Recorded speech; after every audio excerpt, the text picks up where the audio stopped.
Oh, my hip hurts. Whoa, Black Betty. Rattering bam, I'm a wild Black Betty. mattering bam, Black Betty had a child. battering ma'am, I'm the damn thing gone wild. battering ma'am, I'm said a word, not a mind. battering ram, I'm the damn thing gone blind. Bam, a lamb. Whoa, Black Betty. rattering bam, I'm a wild Black Betty. mattering bam, Black Betty had a child. battering ma'am, I'm the damn thing gone wild. battering ma'am, I'm said a word, not a mind. battering ram. I'm the damn thing gone blind. Bam, a lamb. All right, Heather, I'm going to record one more song for you before I go. This one's a little bit of a long one. Here we go. Oh, I got to turn that shit off. That's thunder, lightning. Damn, that sounds real wet. You got an umbrella? In the UK, they call that shit a brawly. Oh shit, what song is this, Heather? Off the top of the head. No ad libs. No notes. Here we go. Make that Heather music. This is the Dramatics. 1970 something. Here we go. My dad used to play this shit. My daddy immigrant. Since you want to talk crazy on immigrants, I'm gonna clown your ass. I'm gonna drag you to hell and back, Heather. Here we go. You and that motherfucker, Xavier. You finna go outside in the rain.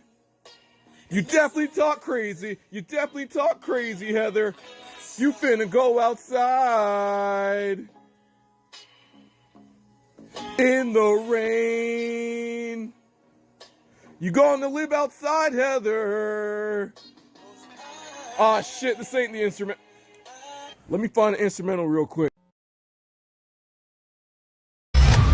It won't let me highlight comments.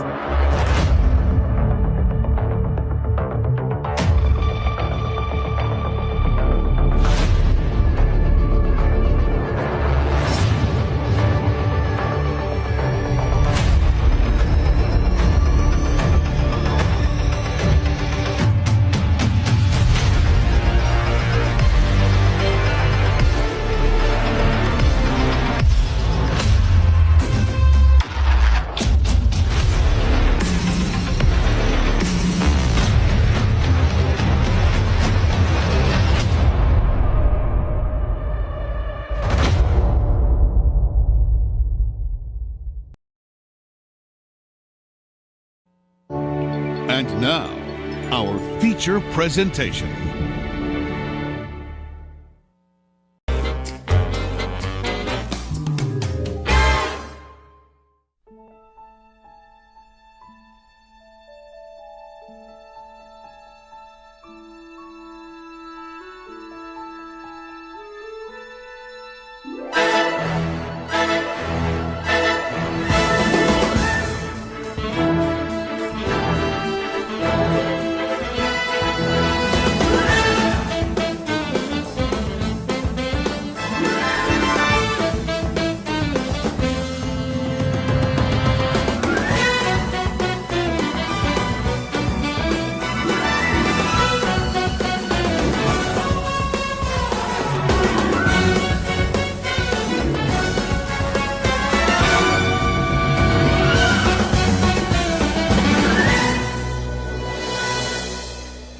Heather made that one. Heather made this intro.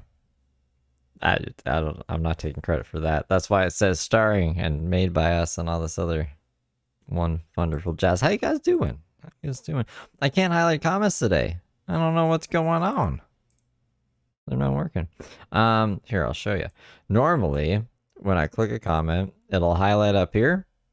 And that's how I do it, but the extension is down, so it might pop up halfway through. Otherwise, I wasn't expecting this, so I don't have an alternative way to highlight comments. I'm sorry, guys. Tech boxed, yep. So if you just hear my yelling at your comment, that's what's happening. I can't highlight. Anyways, we got a lot of stuff to get through today. Like 3 hours, I think, of content. Sans commentary, so it's gonna be a long one. So this is all the stuff from this week in chronological order. Not too many stories. I don't have any of the stories, actually. I was looking through Coco Coco, blah, blah, blah, blah, Loco Coco's page. And it's not, there's just live highlights and stuff. Yeah, so 3 hours. Sweet. Let's see what she's been up to. Most of these I've seen already. I haven't seen the hour one from today, the most recent one. Oh, no, but that button doesn't work. Apple Music. Your 10 No, minutes what is for a it playing? complete and total recap of what's been going Oh, why are on. you so low, Heather? They started basically tormenting me. It's been now, I would say, so it's never stopped actually. You know, I say that it's been for about 6 months because they will do the minimum, the absolute minimum, to make me feel like they're actively working on solutions. But in receiving that hope, I stopped complaining for a little bit. So Who is though? I guess you're not to say. They're just they. The forces that be are working on making Heather's life better. it never actually Or they're supposed to be. has stopped. I just, when I receive hope that they're working on solutions, I stop doing FTRs. I stop documenting. I feel like it's not helpful to micromanage. If there is a team of technologists, of people in AI, of FBI enforcement agents, of police, of anyone who gives a fuck about what's been going on for the last since 2015, beginning with the extortion by David Shepard and then Dylan Smith and all of that. If there is anyone working on all of this, I like to make sure that I have given them fair timing to investigate and then respond appropriately. I think in her mind there's multiple teams. Like she has a team, there's a team working against her.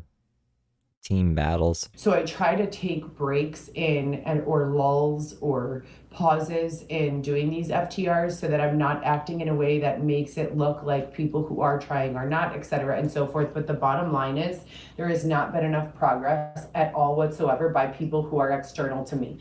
My internal, what I can control, so my own work ethic, my own, checking on my children, the standards morally and ethically that I hold myself to take care of my children, which Is it the real Tony Michael Johns? Everyone has ats now, right? Like everyone's ats. All the names are gone. Like even in Heather's stream, I think you could check pretty easily with like the at. under any given set of circumstances, how much money do I have in my bank account? If each child needs $50 and I only Because there was a Tony Michael John in my Brooks stream that wasn't Tony Michael John. It was a imposter account. have 20, what can I do? Mitigating problems like that and being responsive to those sorts of issues with the limited amount of information that I have is all I've been able to do, not willing to do, but able to do. Now, with regards to my living situation, I've been in the same apartment for a year, 1 year in January. So we're about 11 months in.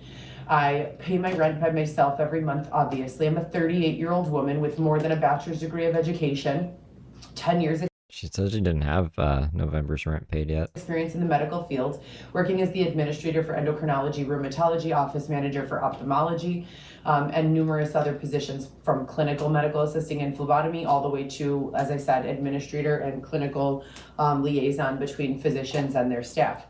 Xavier and I have been here. Xavier is not on my lease legally. He does not live here. He still lives and maintains his address with his father at the Stone Street address. Now, 6 months ago, Xavier's phone was stolen after being water damaged. A phone that I needed, that we needed to prove a lot of different things were being, going on. Strategically, they always steal the phones. They stole the phone that he had, the recording of Weston's birth. When I went into labor with Weston, I was seizing. I was having a number of other medical issues. He recorded that entire thing. They stole that phone. So all of the lawsuits that we would qualify for, they continue to stalk us, behind us, remove them from my iCloud, lock me out of my iCloud. I'm on my 9th iCloud since 2019. 9 iClouds since 2019. We're in 2025, and that's not because I want to switch. That's because they make me switch. They lock me out. They change my password. They refuse me access. If I go to Apple, they do nothing. They say there's nothing that they can do. It's funny because Brooks is the same kind of shit. So, this I'm just looking.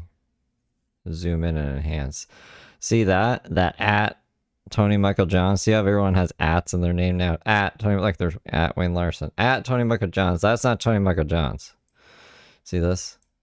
This again, when you search at Tony Michael Johns, it's a guy with 1 subscriber. It's just his picture. But if you go to at Tony Michael Johns 69, this is him subscribed. He has 500 subscribers. These are his videos and stuff. This is just a troll. It's a fake account. It's a fake account, honey.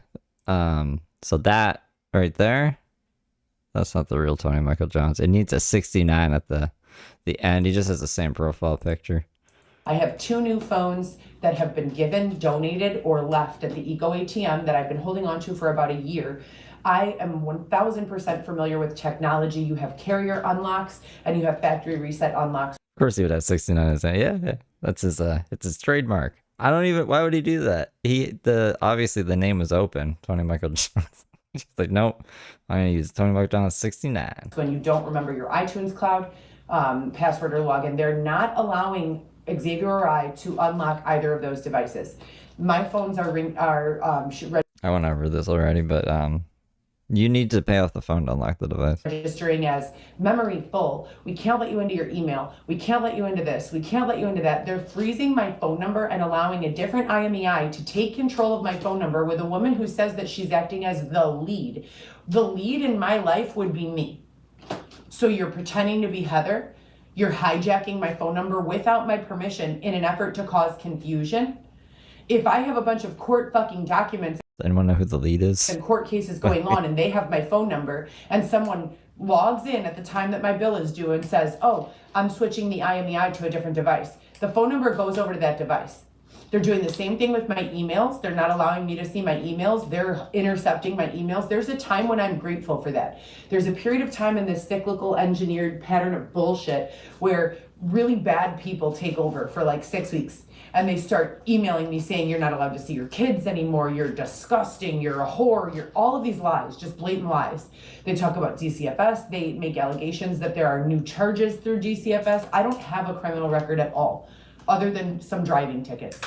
I don't have a criminal record at all.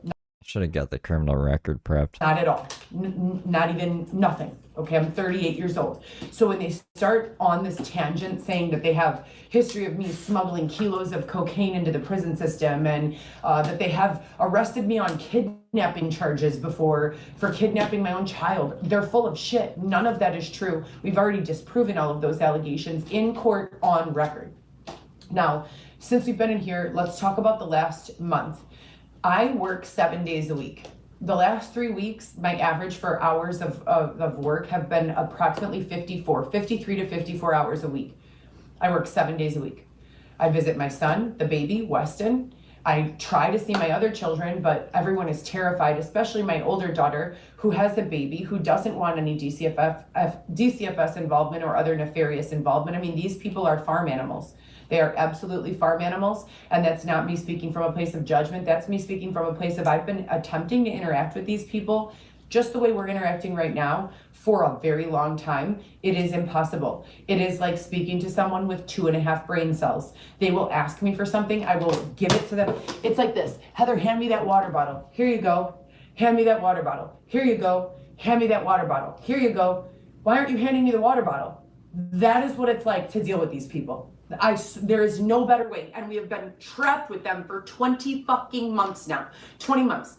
The people who are handling my child are, it's a joke. It's a fucking joke, you guys. I don't mean that like it's a joke, haha, let's all laugh, this is just for entertainment. No, this is my real life.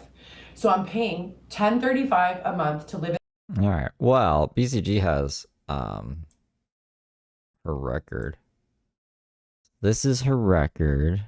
If you're in vertical mode, you're gonna have to come to horizontal mode. I don't feel like moving it over.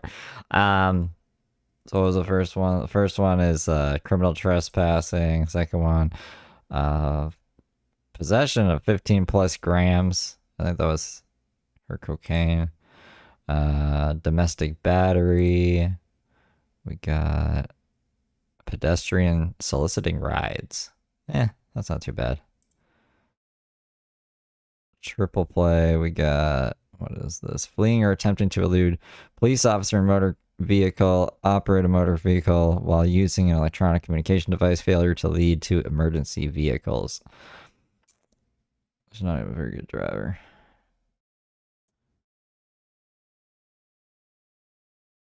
Unlawful possession or consumption of alcohol by a minor. Who is she giving fucking alcohol to? As a minor. Operate uninsured motor vehicle. Retail theft, possession, carry away, transfer. $50. It's an arrest warrant. I don't know what this is for. Criminal traffic records.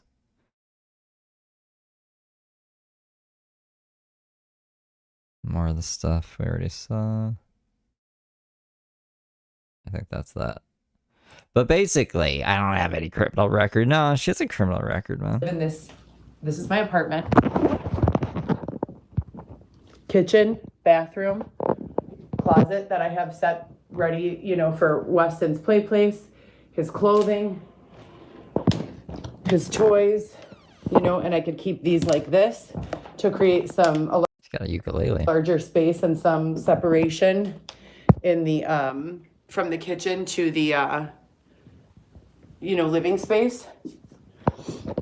I never noticed that before. Probably because I'm always like doing stuff in the background. Like I was just looking up, trying to find her criminal record. Or just like receipts to show you guys. She has a criminal record. And this is it. This is the whole thing. So forgive my face with no makeup on. I want to also talk about, I'm fully All of Xavier's stuff has to stay in the alley. aware that the reception and the perception are skewed. They don't allow me to make FTRs where I have notes and I discuss things clearly and articulately. They only allow me to go live when I'm not ready, no makeup on, because they use that. They freeze frame, they use that, and they basically they've taken my life to just make points, and none of them are very flattering. On top of that, FTR stands for further record. I can be beautiful, right? I could take a whole fucking 300 photos and 290 of them can look absolutely stunning, but they want those 10 that don't. And with those 10 that don't, they're fucking running a shit show with them. In the last month, someone has broken into my apartment on a number of occasions. I have police reports for deceptive practice, burglary. Someone stole one of the memory foam pillows from my sofa. The comments say that they did that because I didn't pay a $23 installment to Temu. It's a great theory here. She was on Live After Lockup. Why would you be in my comments on social media, whether I did or didn't pay out of a $1,000 order to Temu, a $23 installment? Why would you be coming into my home and stealing a pillow over that? Don't you think that the charge of breaking and entering and burglary trump you missed a $23 payment on your fucking Afterpay? Right, so common sense would say that probably didn't happen. So that's going on. I've already filed a police report. They've taken shits, literal dookie, number 2 poops in my toilet, not flushed, and left, I'm talking big, huge chunks of poop dried on all around my toilet. So after I go to the DCFS to get a 2-hour visit with my child, call my other 3 children frantically a million times. Are you okay? Do you need money for food? Do you need money for a haircut? Did you go to school today? Or is everything going well? Alexis has not been able to call me since her birthday. I don't think she wants to talk to you. They just don't want to talk to her. Regularly. I mean, they could if they wanted to. She usually calls me daily or every other day. That's my 12-year-old. She has not been able to call me regularly since her birthday in September. We are in November, damn near December. On top of that, there's just been a whole bunch of other shit. No one has permission to be in my house, but they come in my house. No one has permission to use my stove, but they cook in my house. No one has permission to sleep here, grab my things. No one at all. My landlord knows that Xavier sleeps here every single night with me. That we discussed it and made an agreement that as long as he was not technically living here, wasn't receiving mail here, wasn't on my lease, and was not keeping all of his belongings here, 1 bag is the max that she wants him to have here. This is so crazy. What do you guys think she even had this discussion with her landlord? I've never had this kind of discussion with my landlord. What the fuck? That it was acceptable. Okay, he's been doing this since I moved in. I've never spent a night alone. Xavier, I talked to the landlord. You can only have 1 bag of stuff. All right? It's illegal for you to stay here. You can't stay here. Keep most of your shit in the alley. Well, there was one night that Xavier did not come home, that he claimed he was kidnapped by 5 people and taken to Ravenswood where he was drug overdosed. I wouldn't normally believe that, but considering what I've been through over the last since 2015, I 1000% believe it. That's crazy. Xavier has some wins. You really think Xavier got kidnapped and overdosed? He didn't just do drugs willingly and overdose like he usually does? Not a doubt in my mind that happened. Now, the main issue that we're dealing with today is that I work 7 days a week, and for the first 4 months of me working 7 days a week, I was making $300 a day. I have 4 children. I'm a 38-year-old woman. $300 Xavier's like, I don't even gotta try anymore. a day is not too much for a college-educated mother of 4 to be making. It's Xavier didn't want to go to the casino last night. That's why he put his real ID in his other pocket. And it's like, I just have my paper ID. All right, you can't be here anymore. She freaked the fuck out. She's like, ah. It's not. That's a reasonable amount. I have not even been able to barely clear $120 in about 6 weeks. 6 weeks. It has been about 6 weeks that I have only been making $100 to $120 fucking dollars a day. How can I support? It's like pretty good for a hobo. That's really good for a hobo. It's just her expenses are too high, right? 4 children, my business, delivering people and food, cost You gotta stop saying you're giving people rides. It's not delivering people. That sounds like it's trafficking or something. of operation for that business. In order for me to see profit, I have to make $1,700 a month before I see profit. That's just for gasoline, insurance, and the car payment. $1,700 a month. If you're only allowing me to earn $3,000 a month, and 17 of that goes directly back into my operating costs for my business, and 1035 of that goes for rent in this place, and God forbid I eat food or go to the gym, I'm already in the red. I'm already in the red without even being able to support my children at all. It's crazy, right? How are people surviving? They don't get on a live stream and start freaking the fuck out. She really needs to monetize her YouTube channel. All of this is for nothing. She makes it like for kids, which wouldn't be monetizable anyways, but also like is gonna get her channel probably flagged. I don't know what Heather Gillespie is doing in her life, but it's not making money. So we're in a situation where everything when I got here is spelled out right here on the board. This is exactly what needs to happen. Minimum daily requirement 159. I like how just because Heather wrote it on a board, she's like, it's gonna happen. I wrote it on the board. 72.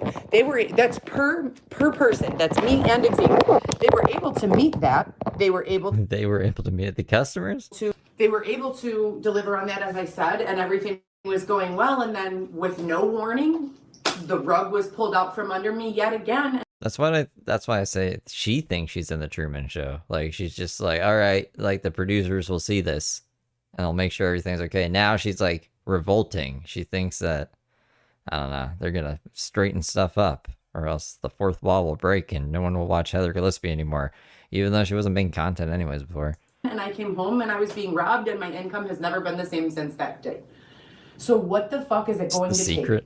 What is it going to take? I went on ChatGPT, I asked ChatGPT, hey ChatGPT, I was raped, robbed, beat up, stabbed, thrown into the street, separated from my children, have filed police reports on any and all occurrences of this and other behaviors. Please. There's no one else to traumatize. ChatGPT is there. So she's just like, yeah, traumatizing ChatGPT. Help me. I don't know what to do to rebuild my life. ChatGPT said you need a rebranding. Start new social medias. I'll help you. Here are the action items. Cool. I try to open up a new social media across ChatGPT didn't tell you to go to the police or anything? platforms. My phone doesn't allow for it. They can't download apps. There's no more storage space. I can't access my email. I have to change my phone number. Someone else is using my phone number. What the fuck do you mean someone else is using my phone number? Oh, I remember this. Yeah, her phone number, like someone else's, she's had like 9 phone numbers, right? So it's probably one of the old numbers. Someone else probably has it now. So I have 8 or 9 phone numbers from after the last 2 years, and guess what happens? As an organized type A personality, I have to then email every state's attorney, every regular attorney, every DCFS caseworker, every person I know, my children, my parents, and say, here's my new number. It happened again. Someone stole my fucking number. Someone hacked my phone. Someone went on my iCloud. Someone came to my house and took a shit in my toilet. Last night, someone stole $10 worth of quarters from inside of my home. I know for a fact. See, if she was like trolling or something, this would make sense if she was trying to get like plead insanity to a murder or some shit. She's trying to get her kids back. This isn't gonna help her get her kids back. Like, this is just making her look insane. With memory, with photographic memory, that I brought the quarters inside of the house. Xavier keeps saying, well, maybe they're in the car, maybe they're in the car, maybe they're in the car, almost in a way that's leading to make me believe that he knows someone took the quarters and that whoever took them had intention to replace them. But since we're in the apartment now and they can't put them back, they would be able to sneak off to the car with a universal remote, car door opener, and put them into the fucking glove box, or put them into here, or put them into there. I'm letting you know I know. I opened my wallet, I put the roll of quarters in. When I get home every night, I set my things down here on the sofa. So were the quarters in the glove box? Like, did you just forget putting them in the glove box and you're making this conspiracy up that somebody put them in there and Xavier knew but didn't tell you? Just like this, but I set them in my bag. This is the bag, right? Everything is spread out like this because I was gonna do laundry and I washed my bag in the laundry out like that because I needed to do laundry and I was going to do laundry last night. As a matter of fact, I came home at 9 when I usually don't come home until 11, 12 o'clock from work, not from going out or having a fucking ball with life, but from working every single day. What the fuck? Oh yeah, that's that weird noise that we would think might be a fart. As I always do. And I usually get home between, I would say, 11 and 12. I told Xavier I'm exhausted, my back hurts, my body hurts, and I have a bunch of shit to do at home. Let's stop driving early, go home at 9:30 so that I could do laundry. And we get here and my laundry Maybe that's the bathroom bandit. She should check the bathroom if that wasn't her. money is stolen from my apartment that no one has access to. I'm the only person on my lease. My lease is right here. No one has access to live here. I pay my rent every single month. There is no reason, legally, morally, ethically, at all whatsoever, why anyone should have access to my house. But I come in, my belongings are fucked with, my food is eaten or removed or taken, my quarters are missing, there's shit in my toilet. And no one has, no law enforcement agency, no federal Bureau of Investigations, no CIA agency, no one has approached me face to face and said, let's sit down and work on this. Let's figure out what's going on here. Yeah, I wasn't expecting the Heather Gillespie comeback to be like her yelling at everyone, they shit in my toilet. They shit in my why aren't they helping me resolve this issue? No one's even talked about talking to me about it. Because, I don't know, man. Where do we even begin? And this is ongoing since 2015 when I began getting extorted by Detective David Shepard, telling me if Fucking David Shepard, man. I did not gather dirty evidence for him on cases he was working, that he was going to come to my house with the Department of Child and Family Services and steal my children. His exact words. And there's still been no assistance with that. They took my youngest daughter out of school while I still had full custody of my children. I lived at a house 4505 West Foster, Chicago, Illinois. I had a 4-bedroom house there across the street from the Forest Preserve. All my children had their own bedrooms. It was the first time in my kids' lives that I was in a financial position to be able to give them all their own bedroom. That's why when a detective like David Shepard comes up to you and says, I want you to break the law for the greater good, you say, no, David Shepard. That's not what I learned from Steve. I saw what happened to Heather Gillespie. So don't do it. It's been going on since there. It's been going on since before there. And I'm calling and begging for assistance and begging for a detective to sit down with me and calling Private Eyes. It's a me. T says it's not even what happened. It was her in-laws' house. She stayed in the basement. Yeah, that sounds more right. And calling Sounds more accurate. moles and calling all of these resources for assistance. But I guess I just appear like a payday to these people. Because rather than coming up with solutions that are effective, or let me actually correct the record, we've already solved all of these issues. So I believe that upon resolution of these issues, in the absence of the targeting, no one can, I'm not a paycheck for anyone anymore. So why wouldn't they recreate all of the fucking abuse over and over and over again? Because as soon as there are problems that people at this level can't solve, they have to come up with money so that people at this level can solve them. So they're literally targeting me repeatedly over and over and over and over again so that I can be a payday for them. Food is what they refer to us as. Like a double entendre. Maybe, does a double entendre need to be like sexual? Food. I don't know what to do anymore. I wake up literally every day. I work every single day. As I said, an average of 54 hours a week. It's a month before Christmas. Even during the periods when I was forced to stay in a tent outdoors and be raped, robbed, subjected to physical abuses, slander, you name it, I still was able to put together Christmas for my kids. Always. I've never missed a Christmas yet. I'm concerned. I'm irritated. I'm in pain. Physically, emotionally, financially. This is not what life is supposed to be for. Not at all. I have absolutely no social circle. And when I say social circle, I mean business people, friends, associates, Gary people V. who I can call on to She wants collaborate Gary V with in for her any life. reason and every reason. I have no one. Every single person who I work with, every single person who I form relationships with, the adversity comes in on the other side and starts saying, don't talk to her. She's not a good person. She's a con artist. She's this, she's that. And then they follow suit with the internet. They come to the internet and they start talking shit about me. But you know what else is crazy? There's a demographic of people who never receive access to that information. And if they Google my name or ask ChatGPT what's going on, ChatGPT comes back with Heather Gillespie, Coco Chanel YSL, founder of GoPro Solo, a production company. She is an online social media personality. That is how I'm defined by ChatGPT. But if you go to Google, No, I mean, she's not, though. We did the chat GPT. I don't see you got. Do you have chat GPT, guys? Ask chat GPT who Heather Gillespie is. And then see if the third link is me. That's what it did when I asked it. Google, or if you go to Reddit, oh my God. And we have paid people to remove this slander from the internet probably 30 times. So as many Tinkerbell did. It showed me your link. That's beautiful.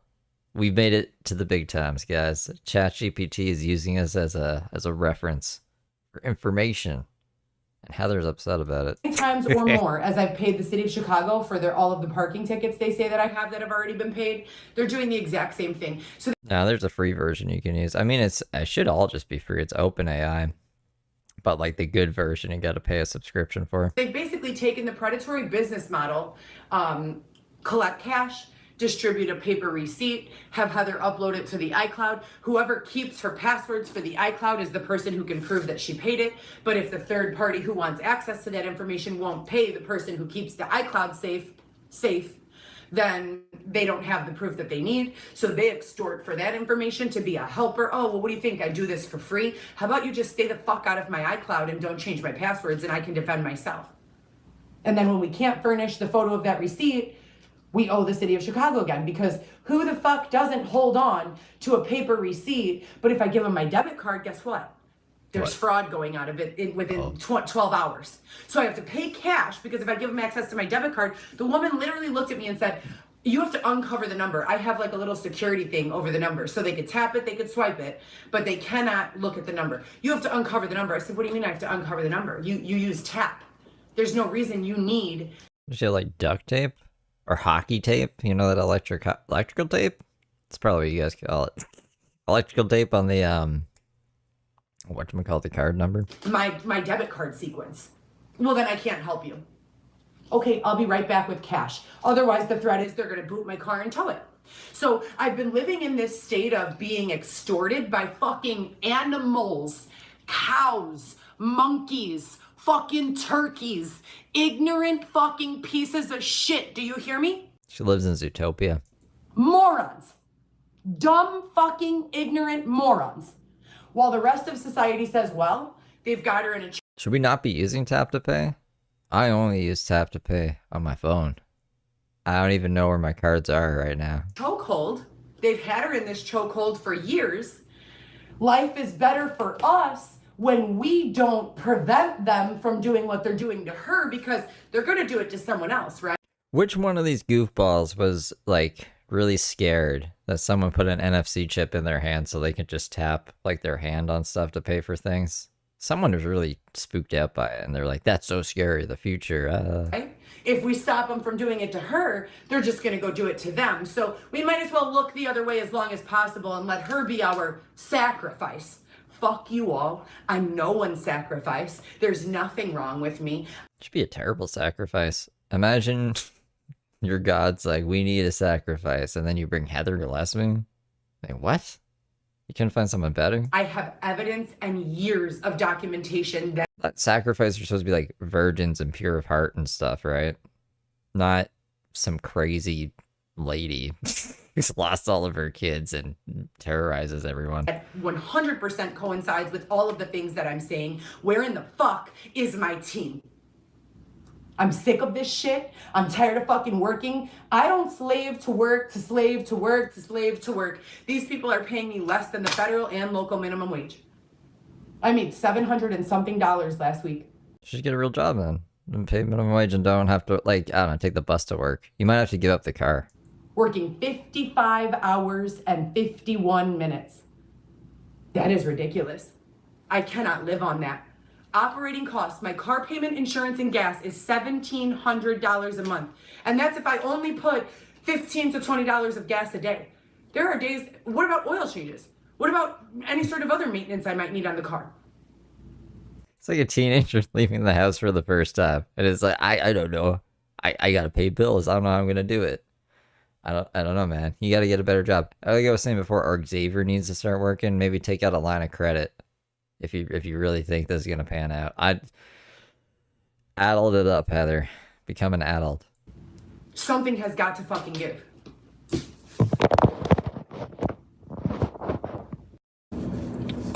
Hi, you guys. So I just finished a visit with Weston. It's the Thanksgiving Day visit because today is Wednesday, the, I believe, 25th of November. And See, this is the underground of Chicago. I didn't know Chicago had an underground. There's like a basement of Chicago. Did you guys know that?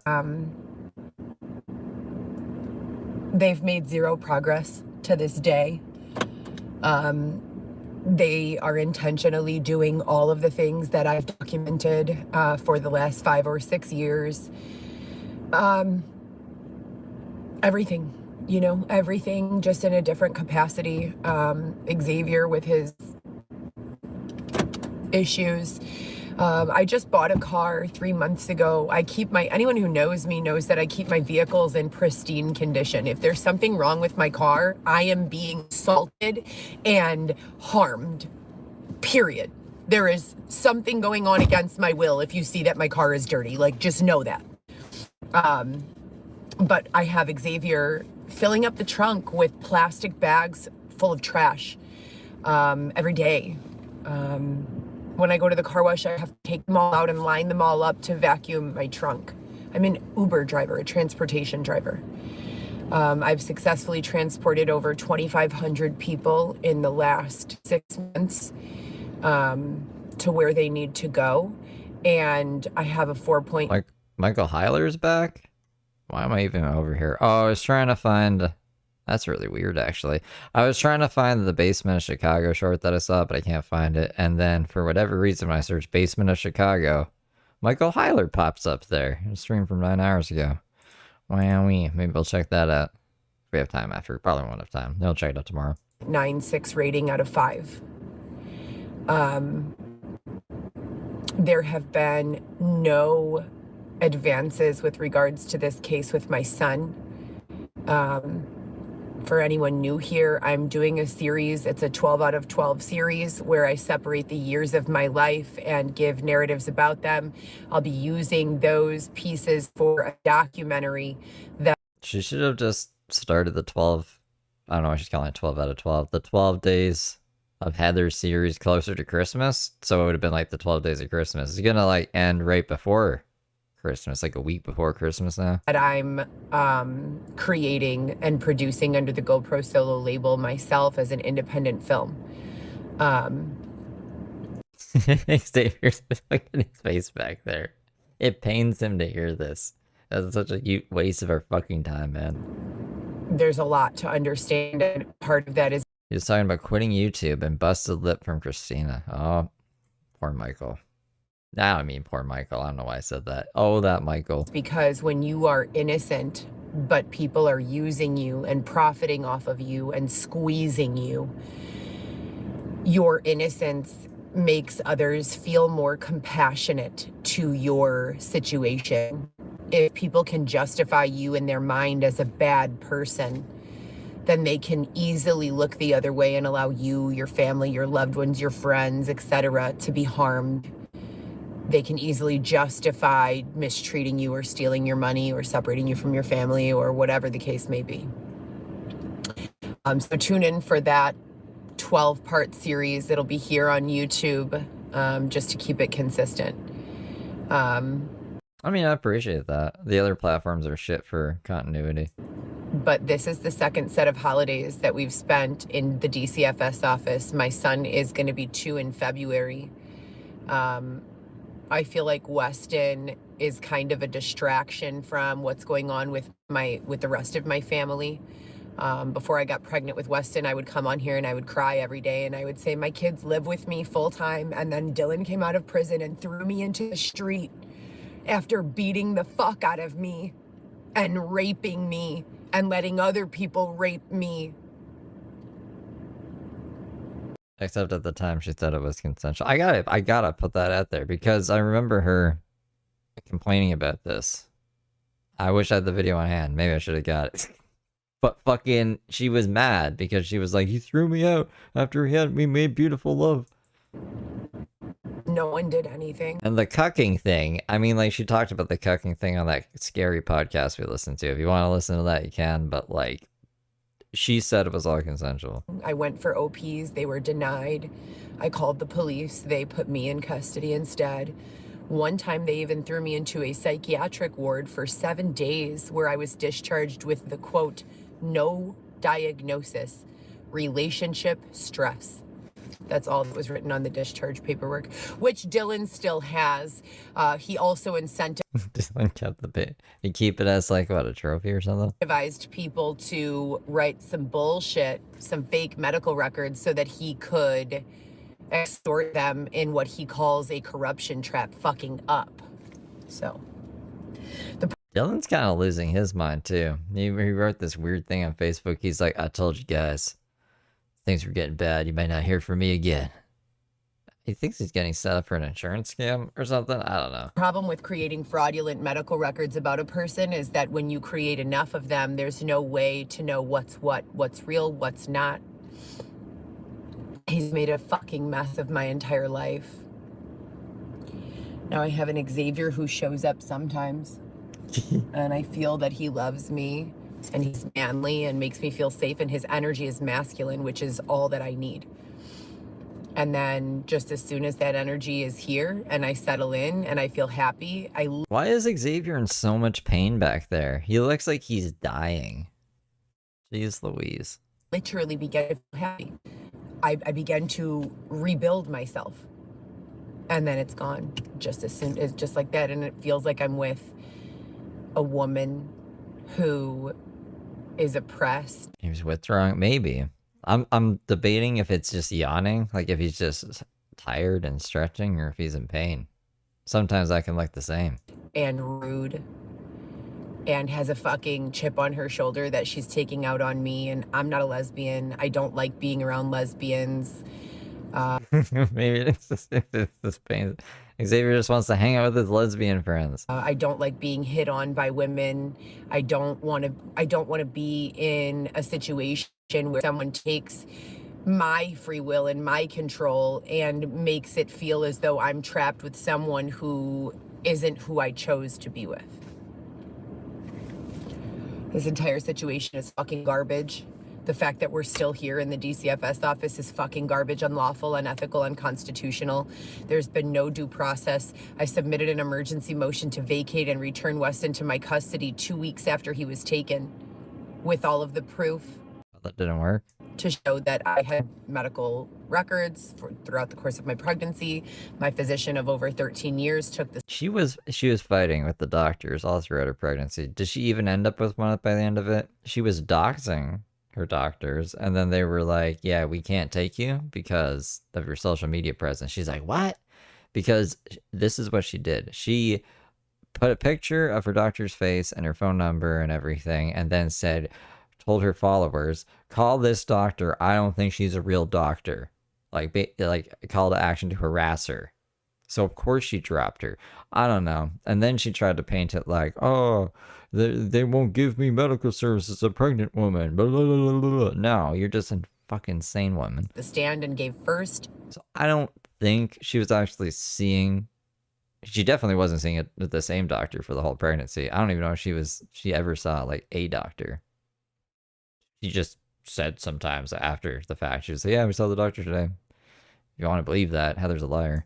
Hand witness testimony stating that I don't have any condition that would prevent me from being a good mother to my children, that he believes that the best place for me and my children is together.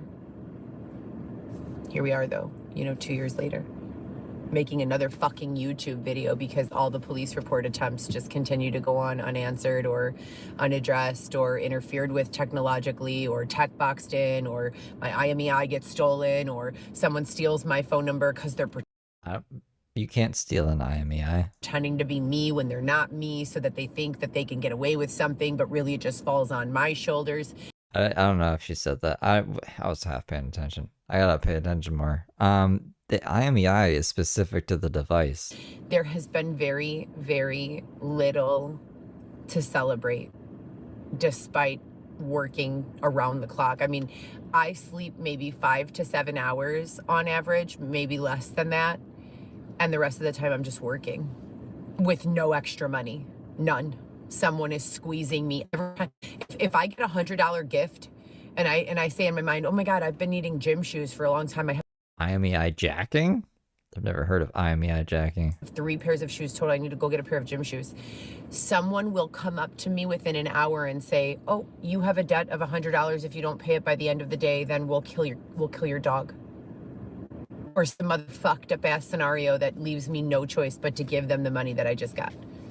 Over and over and over and over and over and over and over and over and over and over. And it's all right here on my YouTube channel. All of it. I've spelled out all of the ways that they've abused me and announced to the world, to the universe, that I'm 1000% able and willing to speak as my own witness, to articulate exactly what's been done to me, the sexual assaults, the robberies, the thefts, the breaking and entering into my home. I'm trying to figure out what would be the point. What would be to get into her accounts? Because, like, everything's two-factor authenticated? Like, I don't know, you could clone an IMEI. How would you even find Heather's IMEI? Social engineering? Or, like, there's some hacker way you can get a person's IMEI, and then what, you call up the phone company, and then you're just like, hey, I lost my SIM, I need you to reactivate it or something, and it wouldn't make sense. Like, anyone who's half trained at their job should be able to be like, well, this doesn't make sense, and flag that shit. But there is incompetent people. I'm not saying there isn't. But again, what would the fucking point be? Like, Heather's a pretty useless target. She doesn't have money. I don't think she's hiding information. All of her information's out there. Like, I don't know. It would be crazy if what she's saying is true, but I'm skeptical. I think she's just paranoid.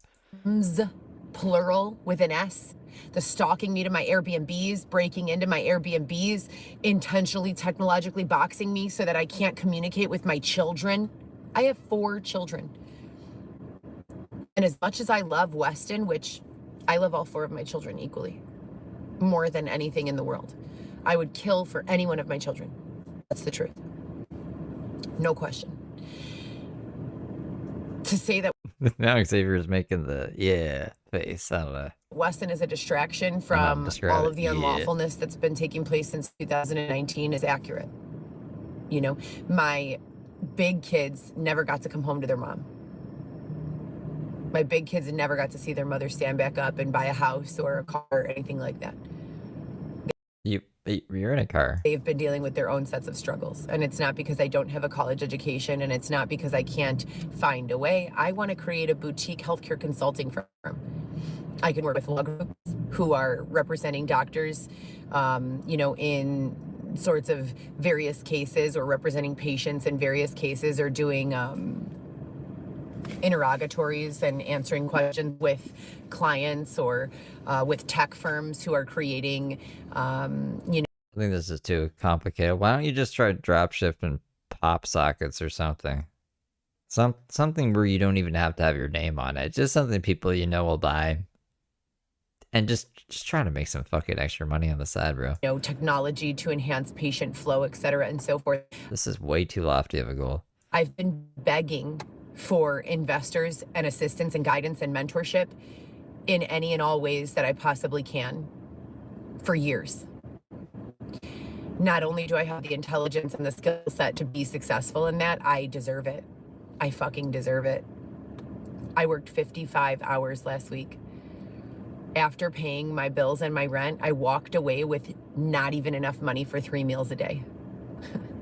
Not even enough money for 3 meals a day.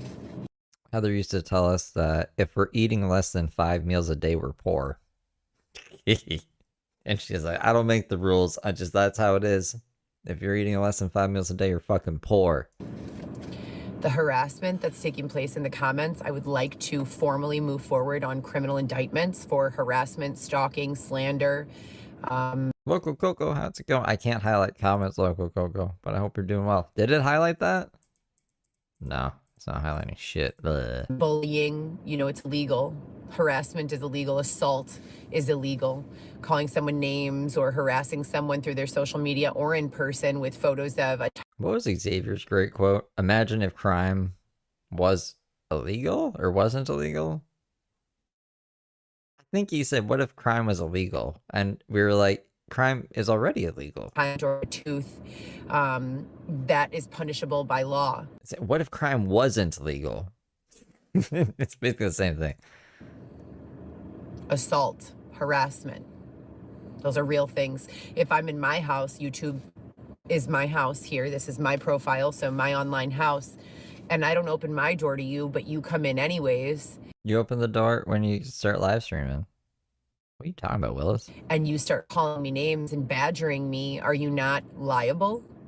You are definitely liable. Kick him out of your house. Now, if you do it here online, the same fucking rules apply. You're liable. You need to learn how to fucking act. You need to learn how to behave. You need to learn what's a... See, I think Heather thinks this is like her trap, her spider web. You're gonna get your channel removed for harassment, or you're gonna join my cult and become a sponsor and send me and Xavier money, because life is hard, all right? And we didn't budget things properly.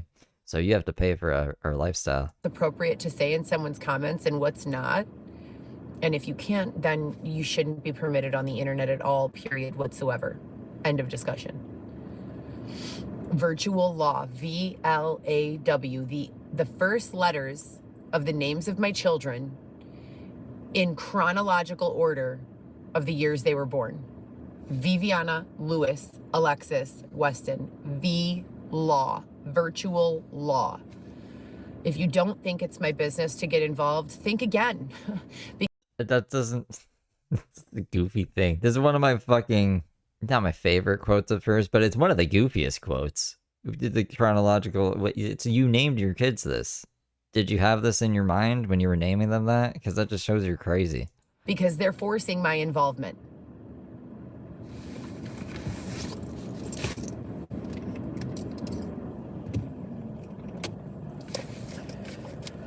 I want to be on the record as saying that there is absolutely zero wrong with my mental health, PTSD, anxiety, depression, all of these things. They're very common. Most of the people who grew up without privilege have them in some form. And people who intentionally exploit those conditions and triggers to those conditions in another person, they can fucking take charges too. I like how her mental illnesses are circumstantial, you know? She's like, I can be cured of them whenever I want. When I want to be of sound mind, I will be. But when I want to use it as a fucking excuse to be insane, then best bet I will. You know, I'm tired of just discussing this. This shit has fucking gotten so old. Like, it's boring. It's awful. It doesn't put money in my pocket, food on my table, clothes on my back. And you want to know how I know that that's true?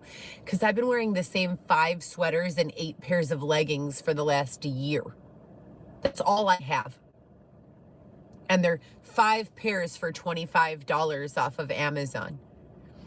And I have one set from Saks Fifth Avenue that was like $30 for a sports bra and some leggings.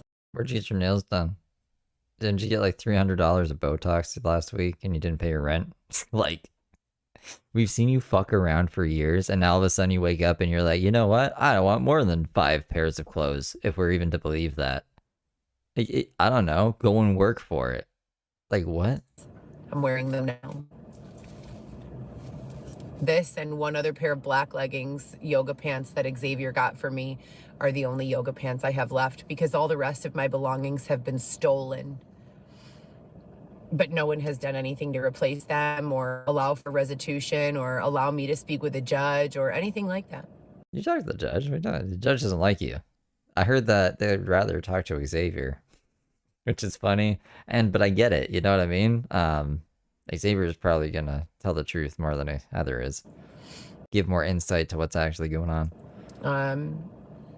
What else is going on? My youngest daughter, if you look at these YouTube videos, and I'm sure ChatGPT will be able to put these into transcriptions soon, if not already, and look for patterns in the dating when I said I couldn't reach the baby and why and what was going on. It's all documented here on YouTube, if not here, then on Instagram, if not on Instagram, on Facebook, if not on Facebook, all 3 places, if not there in my blog, if not in my blog, in my ... I have Oh, maybe is that why she's on YouTube now? She's trying to like outweigh the bad information with good information about her. Like, she's like, well, they're citing YouTube sources and ChatGPT, so if I just start saying a whole bunch of stuff about myself on YouTube, then it has to correct itself, right? Is that what's up? Is that what we're doing? many profiles, and they all have different information in them. I want on. Well, I got a lot of. Well, I mean, like, it's not crazy. It's enough that I have to shovel, which is annoying. It's like, I don't know, a third of the way up my shin. The record, it to be known I got long legs though. that I do not consent to being followed, stalked, harassed, assaulted, that I've not given anyone permission to go into my home, my apartment for any reason, that I do have a lease agreement to live where I live, and I'm the only person who's supposed to be there other than Xavier, who can sleep with me but is not allowed to be there if I'm not there. If there's some sort of issue, It's just the one where he passes out. going on that's causing If it is, I love this one. people to fuck with me again, then I'd like to know. Oh, Victoria, I haven't taken down my Christmas tree from last year. I kept it up all year. Not because I love Christmas or anything. I just didn't look at it. But now I turned it on and I'm looking at it and I'm like, wow, it's fancy. It's got water. It's got water on the Christmas lights. Know what it is so that I could be a part of solutions, because I don't fuck with anyone.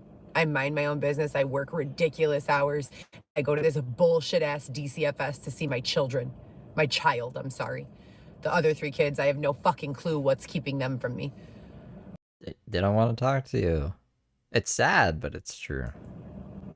The tech box or the propaganda or threats, or because someone is doing something with or to them, their likeness, my identity, that they wouldn't be able to accomplish if we were all together. I really don't know. At first And it's not like the kids will visit her when she's normal or in a controlled setting. So when she was in the hospital with the newest born, her kids went and visited. I'm assuming because like there's doctors and stuff around, she can't be too crazy. She's got to like keep her shit together if she doesn't want to lose the kid. She lost the kid anyways, but it's not like the kids won't talk to her full stop. It's just like Heather wants to talk to them every single day, and that's a lot.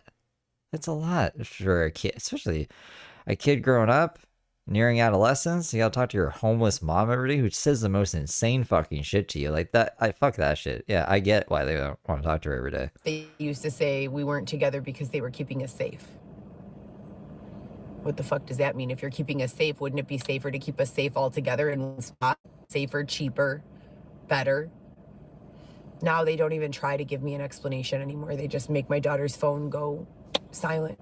On September 19th, I have not been able to have a conversation with Alexis for longer than 2 or 3 minutes. $25 seems pretty good for nails. That's still like, that's at least a bougie meal. One bougie meal. You could probably split a meal with Xavier for $25. I'm just saying, if she's complaining, I don't have enough money to eat, you should be prioritizing what you're spending your money on. My 12-year-old daughter, who lived with me full-time prior to all this shit with Dylan. All my children lived with me full-time, from birth all the way until this happened. They spent every other weekend with their father. They lived with me 5 days a week, on average. 4 to some weeks, 7 days a week. The least amount of days, 4. On average, 5. They would be with me Monday through Saturday or Friday, and then they would go with their father on the weekends. My point in all of this is that the situation has not been resolved yet. I'm not being permitted to hire a lawyer. No, she didn't want a lawyer. She wants to represent herself like Mark does. So there's like there's a lawyer to help you, like guide you on how to get your argument across properly in a legal setting. But as far as my knowledge is, she has refused a lawyer, like an actual lawyer. I have a lawyer for Weston. I don't have a lawyer that's helping me with any of the rest of this. I don't know if you guys remember. Remember the first time she went to represent herself and she's like, I'm using the Muse filter. And I was like, what the fuck are you talking about? And it's just gone downhill from there. They won't even accept my legal filings. I've gone to the Daily Center Is Nick Albuquerque dead? 6 times. 6 times. 6. 1, 2, 3, 4, 5, 6 times for anyone who doesn't understand how to count.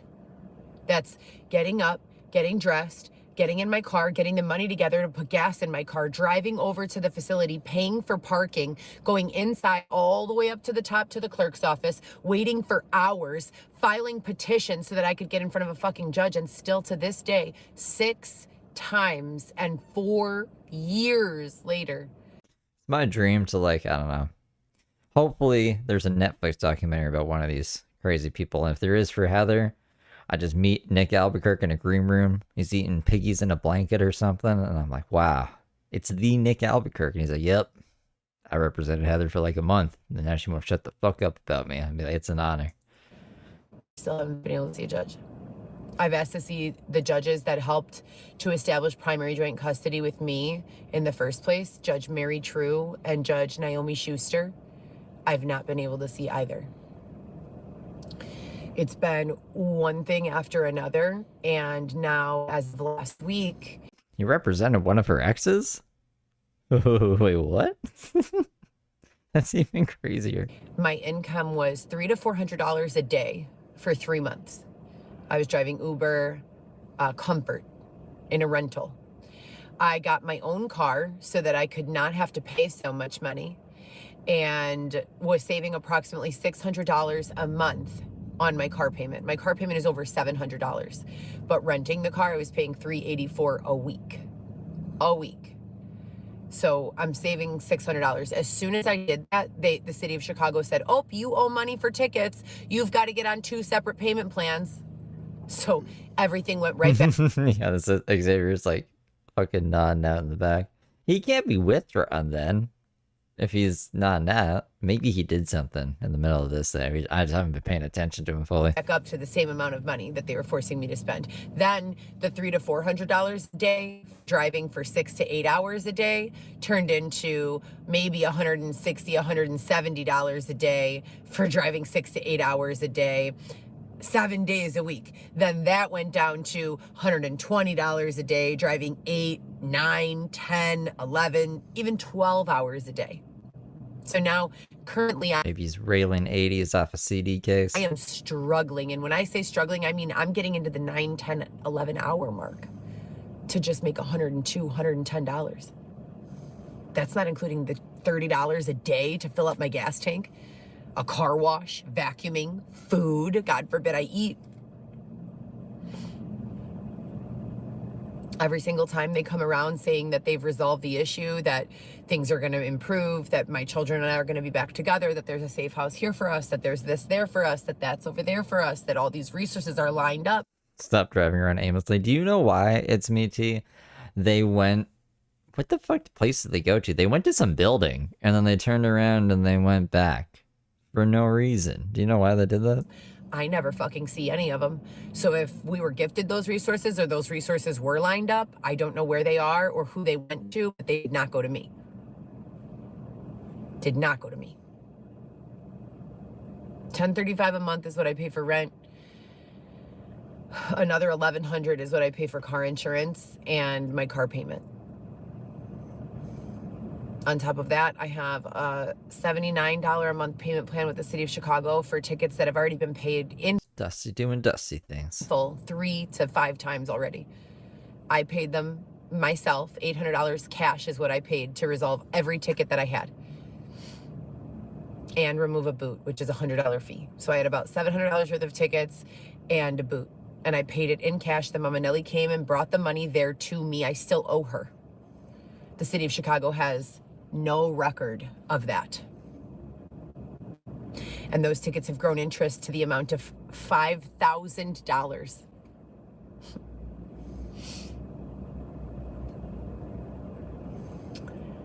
So that's what my life looks like nowadays. I haven't had a photo shoot in I don't even know how long. I have not been Oh no. permitted to do much of anything. I literally called out to ChatGPT and said, make me a list of action items so that I could get my healthcare consulting firm off the ground. And ChatGPT literally gave me a play-by-play. Download Canva, use Canva for this, rebrand yourself, take a photo of yourself in any type of clothing and ask Canva to make you into a business avatar. Use that business avatar for your entire business. What a fucking genius idea. And that's all free. And I'm like, let's get it, you know? And Is it a genius idea? I feel like that's all common sense. I sit down and I start downloading these applications. I even went to the library to try to do it. And every single time I do, they interrupt me on my phone. They send you have no storage space for this. You don't fucking need storage space to create a photo. You don't need storage space to read your email. You need enough storage space for there to be enough RAM to do shit on your phone. Delete some crap. Like, it's annoying, right? I don't want to have to go through my stuff. My new phone, it's bad. Well, it's good, but it's bad. How much memory do I have on this phone? Too much memory. It's going to be a crazy day, the day that I have to clear at this phone. But I'm used to having like 64 gigabytes on a phone. So I'm familiar with having to clear them off to make space. This phone has 256 gigabytes, and I'm already used up 100 of it on fucking like screenshots and videos and crap. That I honestly, if I go back through it, I'll be like, this is all nonsense, and I'm not gonna use it in like an edited video. So why am I holding on to it? Because I'm a crazy person. I've been having an iPhone for It's like a hoarder. It's like a digital hoarder. 30 years. It wasn't I'm a digital hoarder. until I actually tried building my own business, making progress in projects, that I ever got one of those error messages. The messages that I've been being, a recipient of for the last 6 years, since Dylan threw me out of my home, since about a year prior to Dylan threw me out of my home unlawfully, have not been in line with The day I go through all my stuff, you'll know. I'll keep like posting random crap from like 5 years ago. Be like, yo, you guys, look at this. the way life really works Remember this? in any way, shape, or form. I'd be like, no, I didn't know you back then. Your email is cloud-based. You don't store emails onto your device. It's cloud-based. That's why you can't read your email if you're not connected to the internet. At least that's the way I have my phone set up. So there should be no storage issues with me reading an email. That shouldn't even be a thing. It's a cloud-based storage. What the fuck does it matter if my device has storage or not to open and read an email? They have been oppressing me. They held us in a tent. They looked the other way while 2 men sexually When Burke went to jail, I had to clear stuff off of the 3 terabyte hard drive to make room for her whole catalog of her YouTube channel, because people kept saying, oh, her channel is going to go away. They're going to delete it. And I panicked, and I was like, oh no, we have to get every fucking video. So to do that, I had to get creative and compress the videos really fucking small, and also get rid of like hundreds of gigabytes of space on it. Assaulted me. They robbed me numerous times. They've stolen from me even more times than that. Rob me means they've broken into my home, living situation, Airbnb or apartment, and taken. Stolen from me means off of my actual person, or while I'm in the gym, or while I'm shopping, or something like that. They've used my identity for countless numbers of things. You guys have no idea. If I had your attention for the next 12 hours, I would not be able to put a dent in the ways that these people have fucked me over. Not a dent. But I'm still here, you know. I miss my kids terribly. I don't want to pull them into this hell. It's like depressive, you know. I used to remember when my parents were divorced and my father like first left the house and he got his own apartment. I would dread going there on the weekends. I love my dad. I've always been very close to him, but it would just be so depressing for me. Like, it would feel so sad. And every single time I call my kids and they don't answer, or they seem busy or like irritated, I think to myself, my life has become that depressive ass like cloud that no one wants to fucking stand under. Not even me. We all told you this and you disagreed. You said you were killing it and that you're gonna show everybody that you know better than everybody, that living in a tent's a good idea. And 311 is just, I don't know, finger popping each other's asshole. We're just gonna rely on them for some reason. Like, bro, I don't know. This is stupid. In conversation, I make people laugh. I'm nice. I bring compassion, understanding. Yeah, 311 is fake, but she would still text him every day and then use it as her narrative for people to give her money. But I don't feel like I receive that. You know, Xavier is capable of being my husband and a father to our son, but he only shows up for me for maybe a couple of hours a day, if that. Some days, not at all. Who does Heather show up for other than herself? For real, like, who does she's other than herself? Who does she show up for? And what do I mean by that? We're always together physically, but this fucking trans person living inside of his body is constantly just taking over. And I don't want anything to do with that. I don't have anything against trans people, gay people, brown people, white people, yellow people, purple people, you know, asexuals, confused sexuals. I don't care like what or who you are, how you look or what you like to do. I don't care. Do you treat me nicely? Do you get in the way of my goals? Do you help me, you know, with anything? Are you an asset to me? Am I an asset to you? Those are the things I care about. I don't give a fuck who you have sex with or how you do it. Not my problem. But when I have a partner who comes around and for the 5 minutes that he's there, I feel safe and happy and whole and like I just had. She keeps posting this Pingu clip on her stories, because I'll check in to see if there's anything worth grabbing. And it's like, I don't know. I can't remember what penguin it is. One of the penguins like, whoa, and then the other one fixes everything in the background, and she's like, when your boyfriend just takes care of everything for you because he loves you so much, implying that Xavier is a good boyfriend. So, I don't know. It's like hot and cold a lot of time. Had hope and motivation sprinkled all over me. And then I turn around to use the restroom and come back, and it's like back to this trans fucking shit. Just goes to the washroom, covers the seat and shit and everything so she can complain later, and then Xavier is trans when she gets out. I deserve love, and I deserve to be loved and to love. I deserve to be with someone who can remain in his energy regardless of what's going on around us.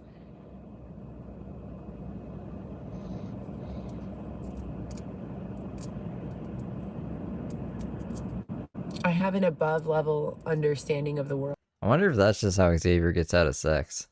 You know, she's going to the washroom. She's like, oh yeah, I'm just gonna get ready, and then we can do stuff.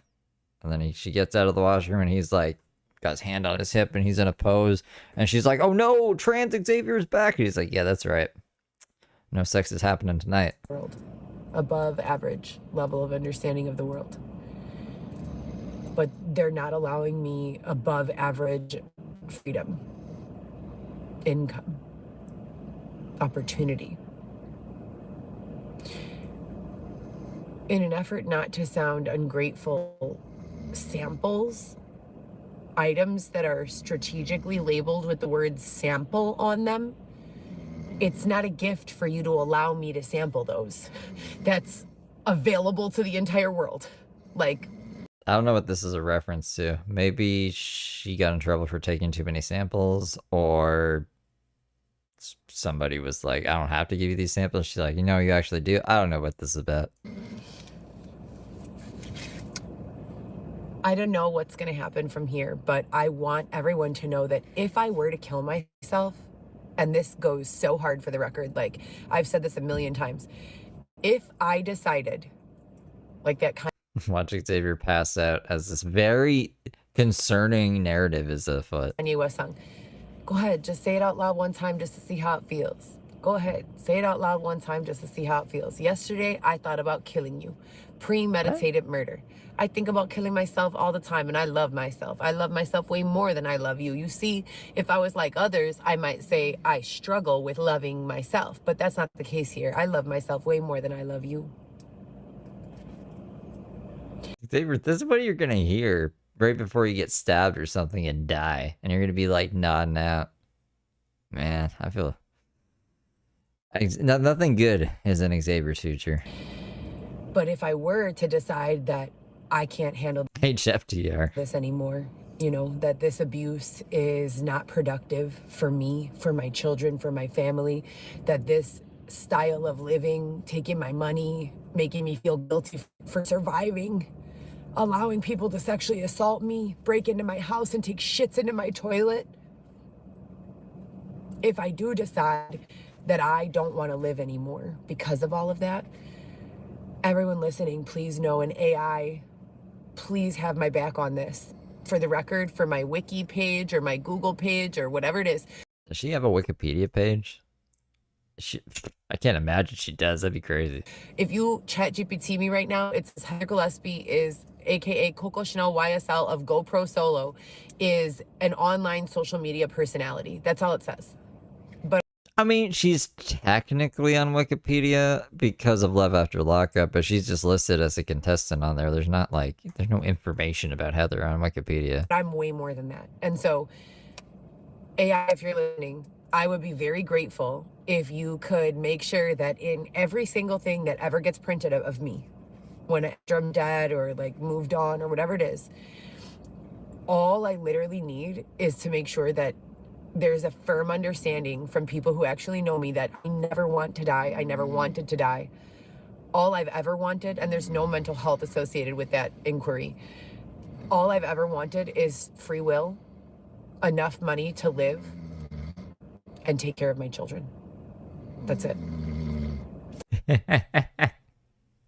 You can really hear the snort now. That's all I've ever asked for.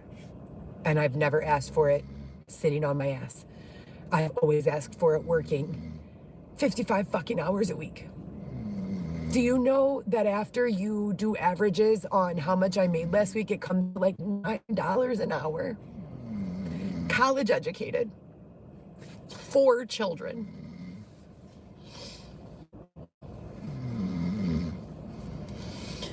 Xavier's taking a nap in the back seat.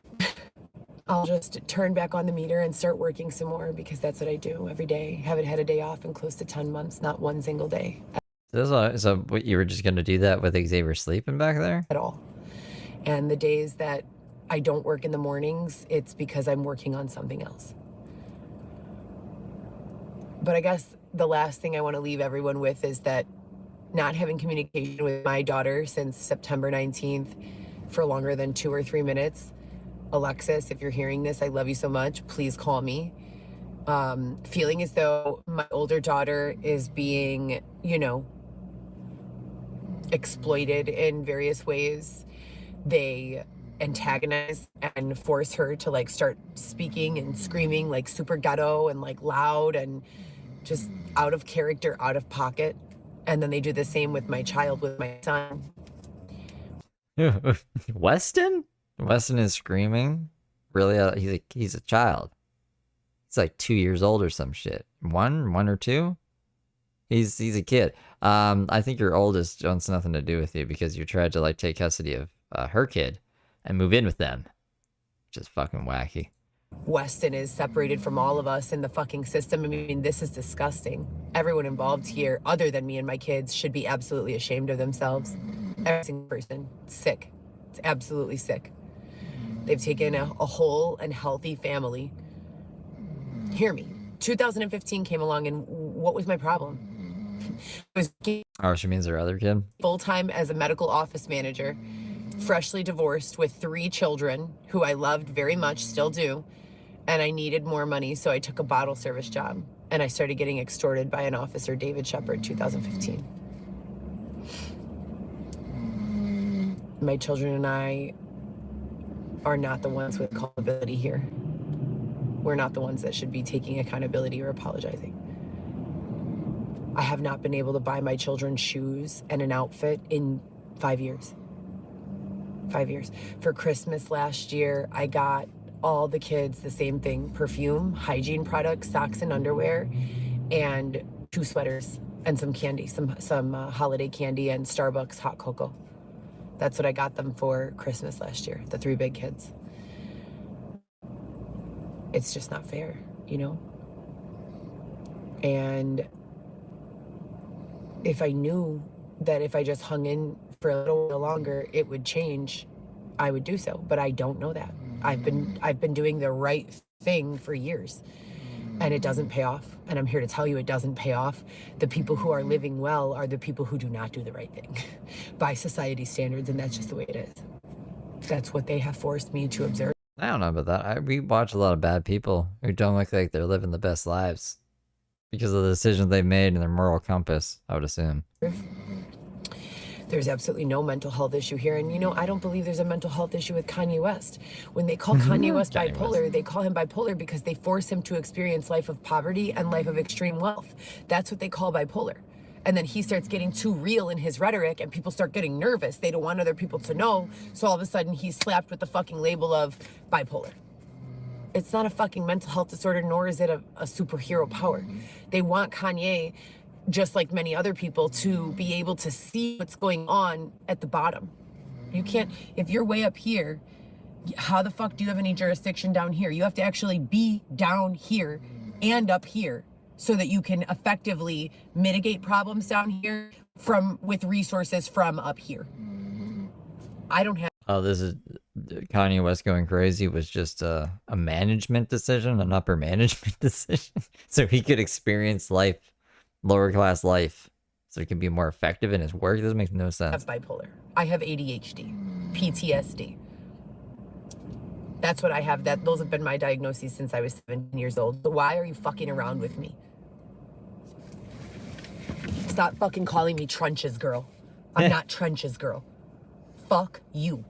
I have more class, if I want to have it, in my pinky finger than you have in the entire genealogy I don't know how I keep forgetting about Trenches Girl, but it's like the hot new thing of the season. of your family. So that's what's going on with me, you guys. Happy Thanksgiving. I feel incredibly upset that I'm not making enough money to survive. So I literally feel like I am working to not survive. Survive as in breathe and work. Yes, I'm surviving. Survive as in enjoy my life, eat healthy, balanced meals, spend time with my loved ones. I've been dead for about 6 years on that note. So have not sat down at a family dinner, and I have the kind of family that does not miss a holiday together. But I haven't been able to sit at a family table and have a family dinner in 6 years. 6 years. 5.5 or 6 years. So I guess that's why, you know, I'm here now. I just want to make sure that there's evidence, time, place, you know, of all of this. And I don't know why Xavier is snoring and sleeping all the time, because we sleep together at night. So none of it makes any sense. None of it has You're any boring. real place in reality. It's all a lot of, as I said before, abuse, and abuse that I'm unwilling to be a part of. So would like to move forward with indictments for everyone who's curating or a part of what's going on in my comments right now. As I said a million times, YouTube has the safety measures and security measures in place that no one on mainstream YouTube should be subjected to this type of harassment. The AI would have already taken over and started filtering out all of the hatred. So whoever is responsible for allowing this again, I would like to move forward. My name is Heather Gillespie, and I have 1000% willingness and ability to move forward on criminal indictments for everyone involved. So, guys, have a great day. Happy Thanksgiving. My body, my photos, my videos, etc., and so forth. For whatever reason, they like me to be ugly, weird, misshapen, etc., and so forth.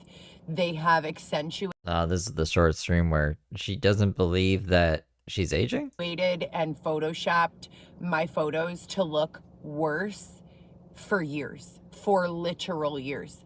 So I'm gonna come off of this live. Mind you, I just took a live in the parking garage and I looked exactly the same, wearing the same outfit. I just had my hair in a bun.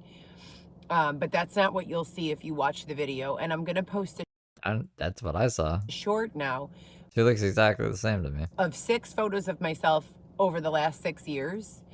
You can compare that to what you find if you search my name and the slander that they say about me.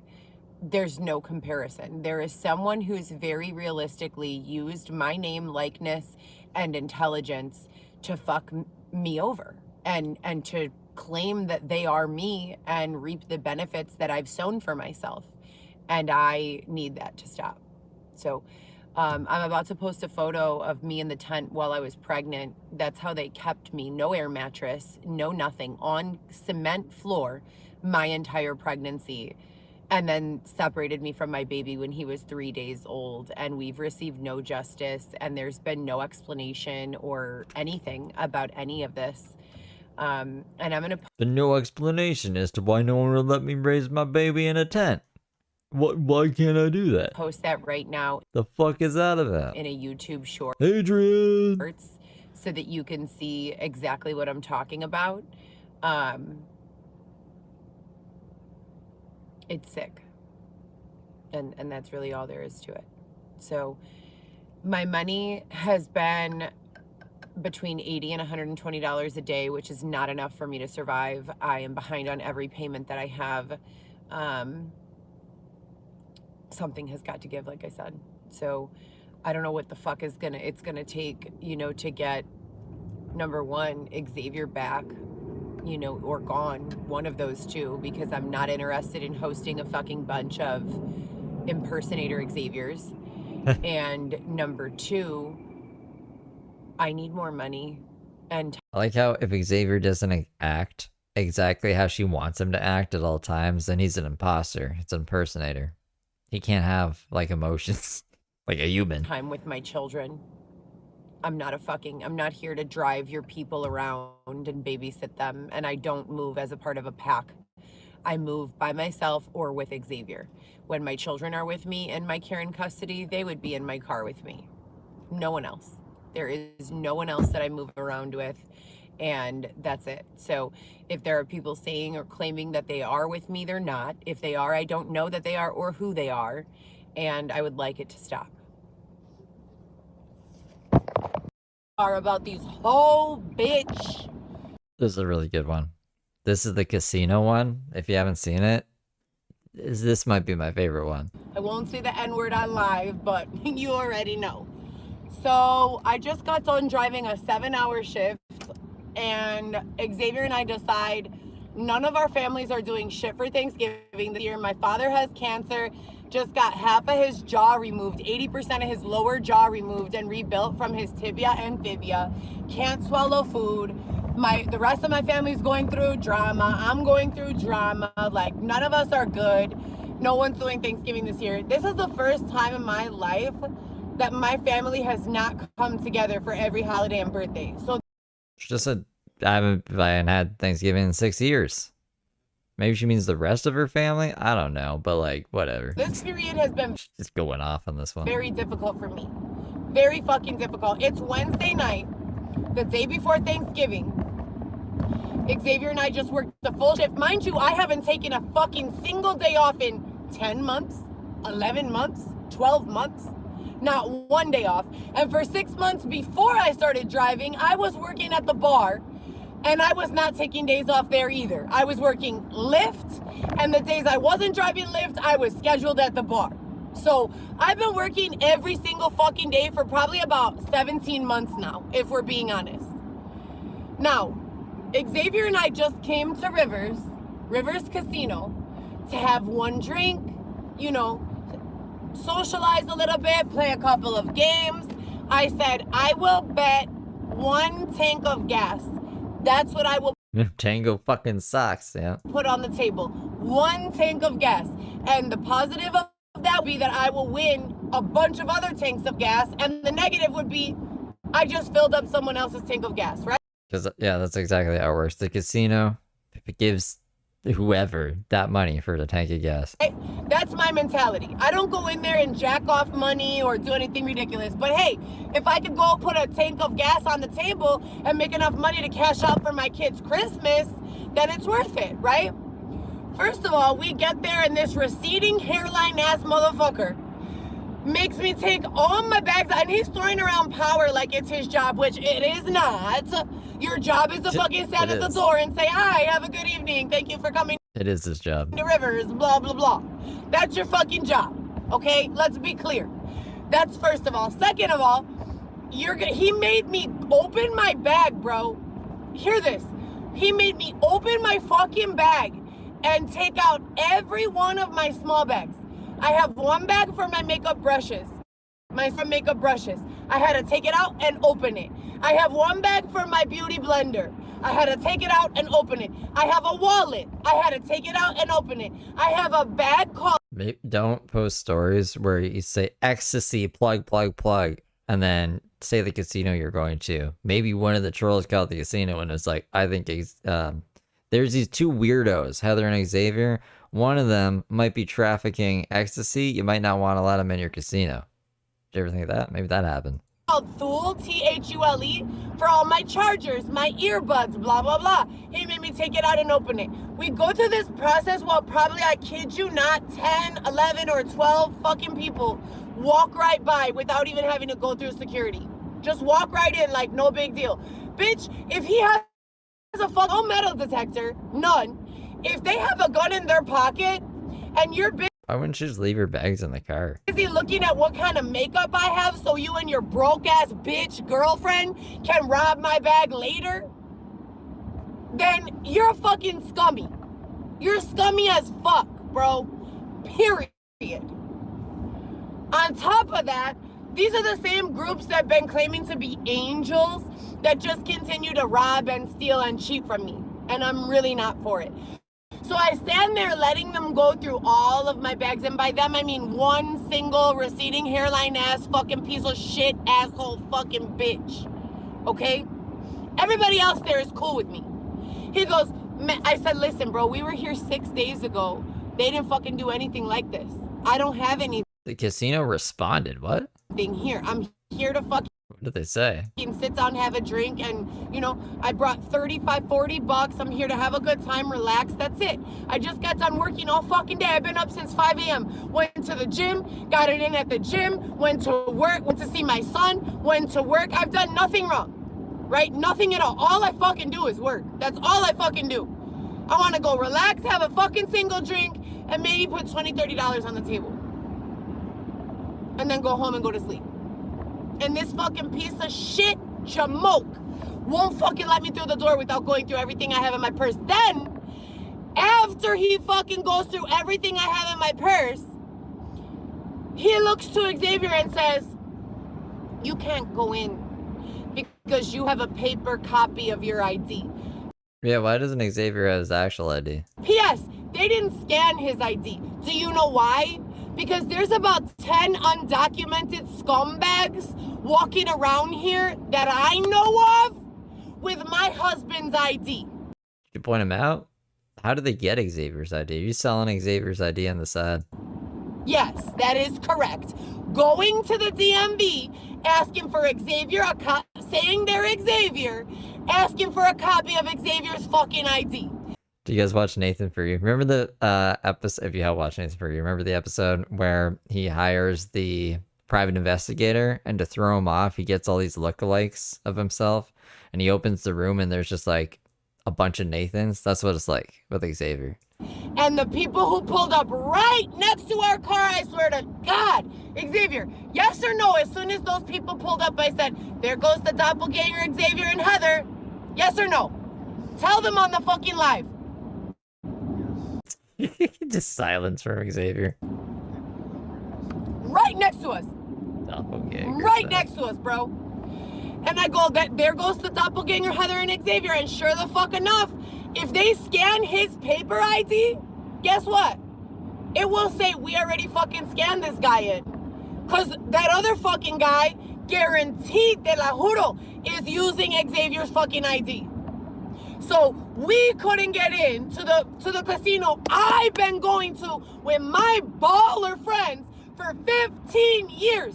Who were her baller friends? Since the fucking doors open. Me and my friends been going fucking wasting racks there. Why don't you ask one of your baller friends to help you? Why can't one of them be a sponsor? I said to the fucking guy, my fucking friends come here, spend 40, 50 grand, and that's just at the fucking bar. And you're not gonna let him because you've already let in this fucking fake with his ID? Oh, well, ma'am, you know, we have a job to do. Yeah, what the fuck is that job? What the fuck is your job? Because I'm confused. I must be the one confused here. You know? Type yeah. shit. So, I think most of the time you're a little confused. anyways, they're fucking pulling out the ghetto in me, you know? And I don't like that. I try to put that bitch to sleep as much as possible, always. I want to develop my career. I want to keep it entertaining on What career are you developing? my socials. I want to fucking share what's going on, qué está pasando por acá, y todo eso. But bro, I'm fucking coming to this casino for 15 years. 50 years, do you hear me? When they were holding me outside with nowhere to fucking go, these men would feed me, bro. I was not The casino? Like Lady and the Tramp? They were feeding you like spaghetti in the back alley? Like, what do you mean? Why would the casino be helping you if you had no money? doing anything weird with them. I would come here sad and scared in the middle of the night because it was the only fucking thing open. And they would give me tokens for the kitchen and for the restaurants and players cards credit, you know? And I've been fucking coming Oh, that shit they give everyone who's like a new member to the casino? here and being a good person for a long time and bringing others here and spenders here for a very long time, very, very long time. John's? 15 years is a long time. And these fucking scumbag pieces of shit let some other fucking piece of shit bitch use Xavier's fucking ID to get in the doors and then said that Xavier could not get in. But I could get So fucking crazy, man. I'll be right back. But like, what? She's extra crazy on the comeback. Like, to a level I didn't even know existed. in after they fucking went through all my makeup to see if his hoe wanted to steal anything. Yeah, chinga su puta madre. Ya tenemos algo pa ti, puto. I swear to God we do. They've been in my house taking shits in my toilet, bro. Hear me. They have been in my fucking apartment. My son, Weston, is in the DCFS. I go there 3 times a week to visit him, and then I drive until my fucking eyes won't stay open anymore. Delivering humans or food or lo que sea. And you're gonna fucking rob me of an hour of fucking fun before I go home and go to sleep? Chinga su puta madre, perro. And then call me a cop. Bitch, if I was a fucking cop, do you think I would be in the fucking casino begging to Dios or Lucifer or whoever the fuck you pray to? Allah? Whoever the fuck? To let me fucking get a little money for my kids' Christmas? Fuck? I'm so fucking tired of these people, bro. These lame. Oh, well, I've been working here for 3 years. Great. You know the difference between me and you, puto? They've been paying you to be here. I've been fucking bringing them money in. So where the fuck is your boss's boss? Because you haven't done shit for this organization, but I've been fucking bringing ballers here for 15 years. The We're doing the casino first of a organization. 12-part series, and I'll be doing the Right, Rochelle? You've been living in a tent. same thing on my other various social media platforms. I want to keep this very concise and focused, despite the fact that I definitely have ADHD, and it's very difficult for me to stay on topic with so many, as they call it, dilutions that have taken place. And what do I mean by diluting? Anything that you add water to or dilute becomes less strong, less clear, less concentrated, right? So there Well, it'd be more clear. have been a number, and by a number, I mean too many to count. Oh, Xavier in the back? No, he can't. He's not allowed to chime in. He knows better at this point. Not even with answers he knows that are correct answers. Like, yes or no.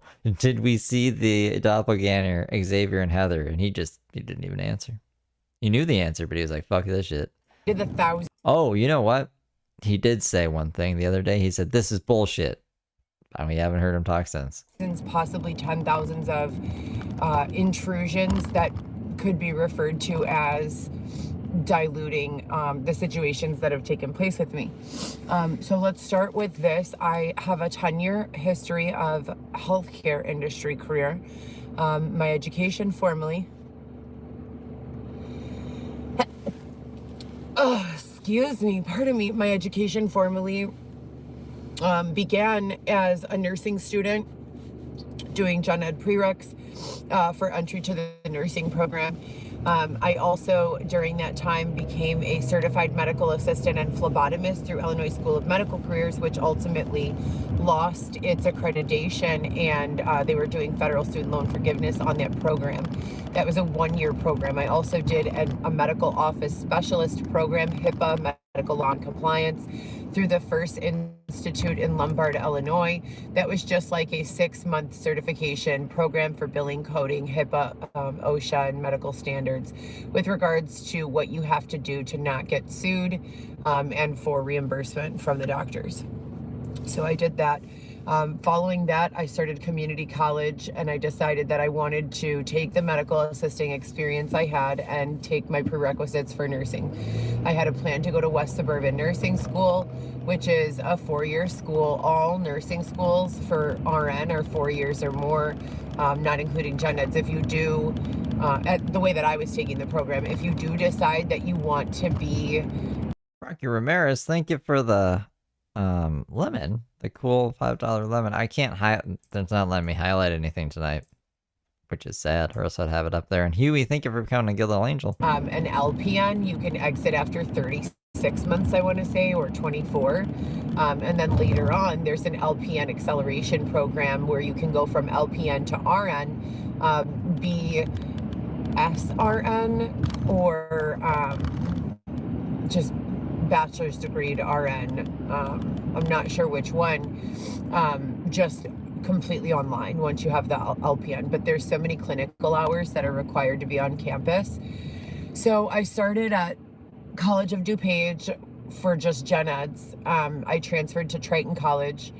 I got a whole bunch more gen eds. I did all Look at Xavier's face. all of like the normal business gen eds, so speech, economics, biology. Thanks for beans. You're up in my broadcast throwing me beans? At Bombastic Side I super chatted $1.99. Heart dono train. PayPal train. Chat heart. Oh, thank you, Bombastic Side. Thank you for reading it, Ashley. At least Ashley is still around reading stuff.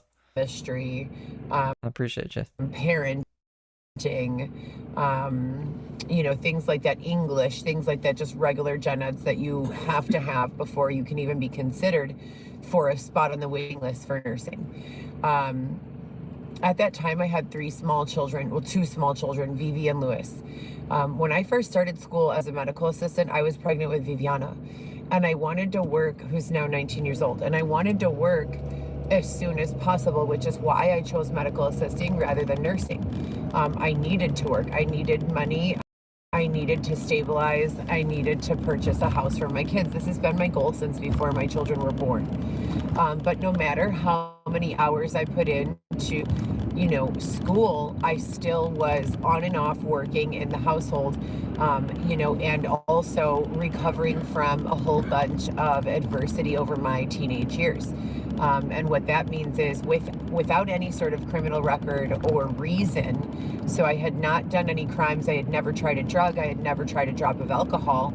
I was sent to Jamaica to this WWASP school called Tranquility Bay, where I was left in a third world country with no warning or understanding of why or when I would come home. And thank you, Bombastic Side. Thank you for the PayPal. the school was closed down for many, many, many counts of aggravated or allegations of aggravated abuse against children, financial. It's true.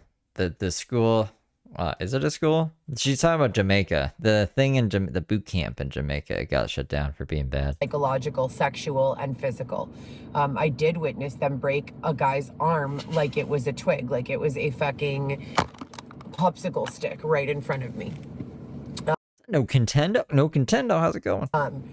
So that Xavier is a junkie. That's right. happened. Now, trying to readjust to regular life was very hard and scary. When I came home, I had my own apartment, and I had never been alone before. I went from the family home setting to a setting, a dorm style, with probably 20 other women in the same space where I was sleeping.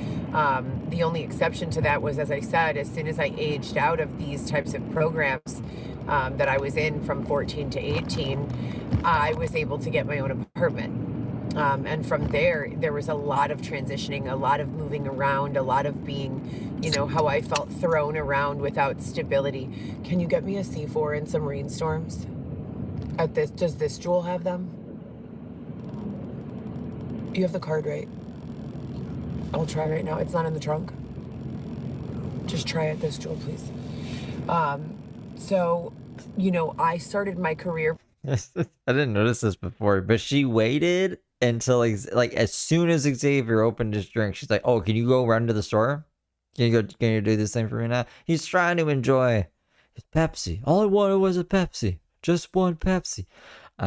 Maybe that's why it took so long to go out into the fucking store. Your path from a huge deficit, comparatively speaking. My peer groups had already been socializing with other people in their age group for years, attending work for years, having free will, being able to go to parties and proms and homecomings, and that was just not the situation for me. I had nothing, I did nothing. I was institutionalized with women who were there for drugs, for gang violence, for murders, for thefts, huge thefts. And I'm not talking about. They do still have their apartment. I'm surprised she's driving as well, to be honest. She's behind on rent, though. She still hasn't paid November's rent, and we're almost at the end of November. Xavier basically doesn't talk at all anymore. Is maybe trans, and she keeps saying that people are shitting in her toilet, which is really weird. Going into the store or eating, someone else's lunch at work. I'm talking about, elaborate schemes. She attacked her mom when she was pregnant? I didn't even know that, or if I did, my brain deleted it for some reason. Where people were purchasing remote controlled garage door openers, universal garage door openers, and programming them in Hinsdale and Elmhurst and Oak Brook. Chris E., thank you for the PayPal. And going into people's homes while they were at work and just emptying out their entire garage at the pawn shops all around. Thanks for the beans. You're up in my broadcast throwing me beans? At Cindy_Lou_102 super chatted $5. I want to thank you for all you do. You have formed a community that I am thankful for. It makes me happy to be a part of it. Smiling face with open hands, 2 hearts. Oh, thank you, Cindy Lou. Thank you for the 5. Thank you, all of you guys. You guys are sweet little angels. And I mean that, not just because I call you guys good little angels, but I appreciate you guys a lot. Chicago and, just various things like that. These were big crimes from where I'm from. I had never interacted with or had experience with criminals in this regard before. So I was 14 years old and basically being exposed to a demographic that was there for either crimes like that or because they were completely insane, depressed, or self. Because of you guys, I don't have to work at Domino's, which is pretty neat. I don't think it'd be a fun time working at Domino's. Harming. I had never done any of those things. So, my mom, I don't think was in control of these situations. And I do also feel there was a Pizza significant Domino's. amount of using my life to see what was going on in the facilities and lives of other people, which, by the way, I was never compensated for, if anyone cares. Now, on top of that, psychologically, when you're separated at 18 years old from your family, when you come from a single family home with your mother, your sister, your father, that's how I was raised from birth all the way until I was 14. I was in a household of 4 people, my mother, my sister, and my father, and I.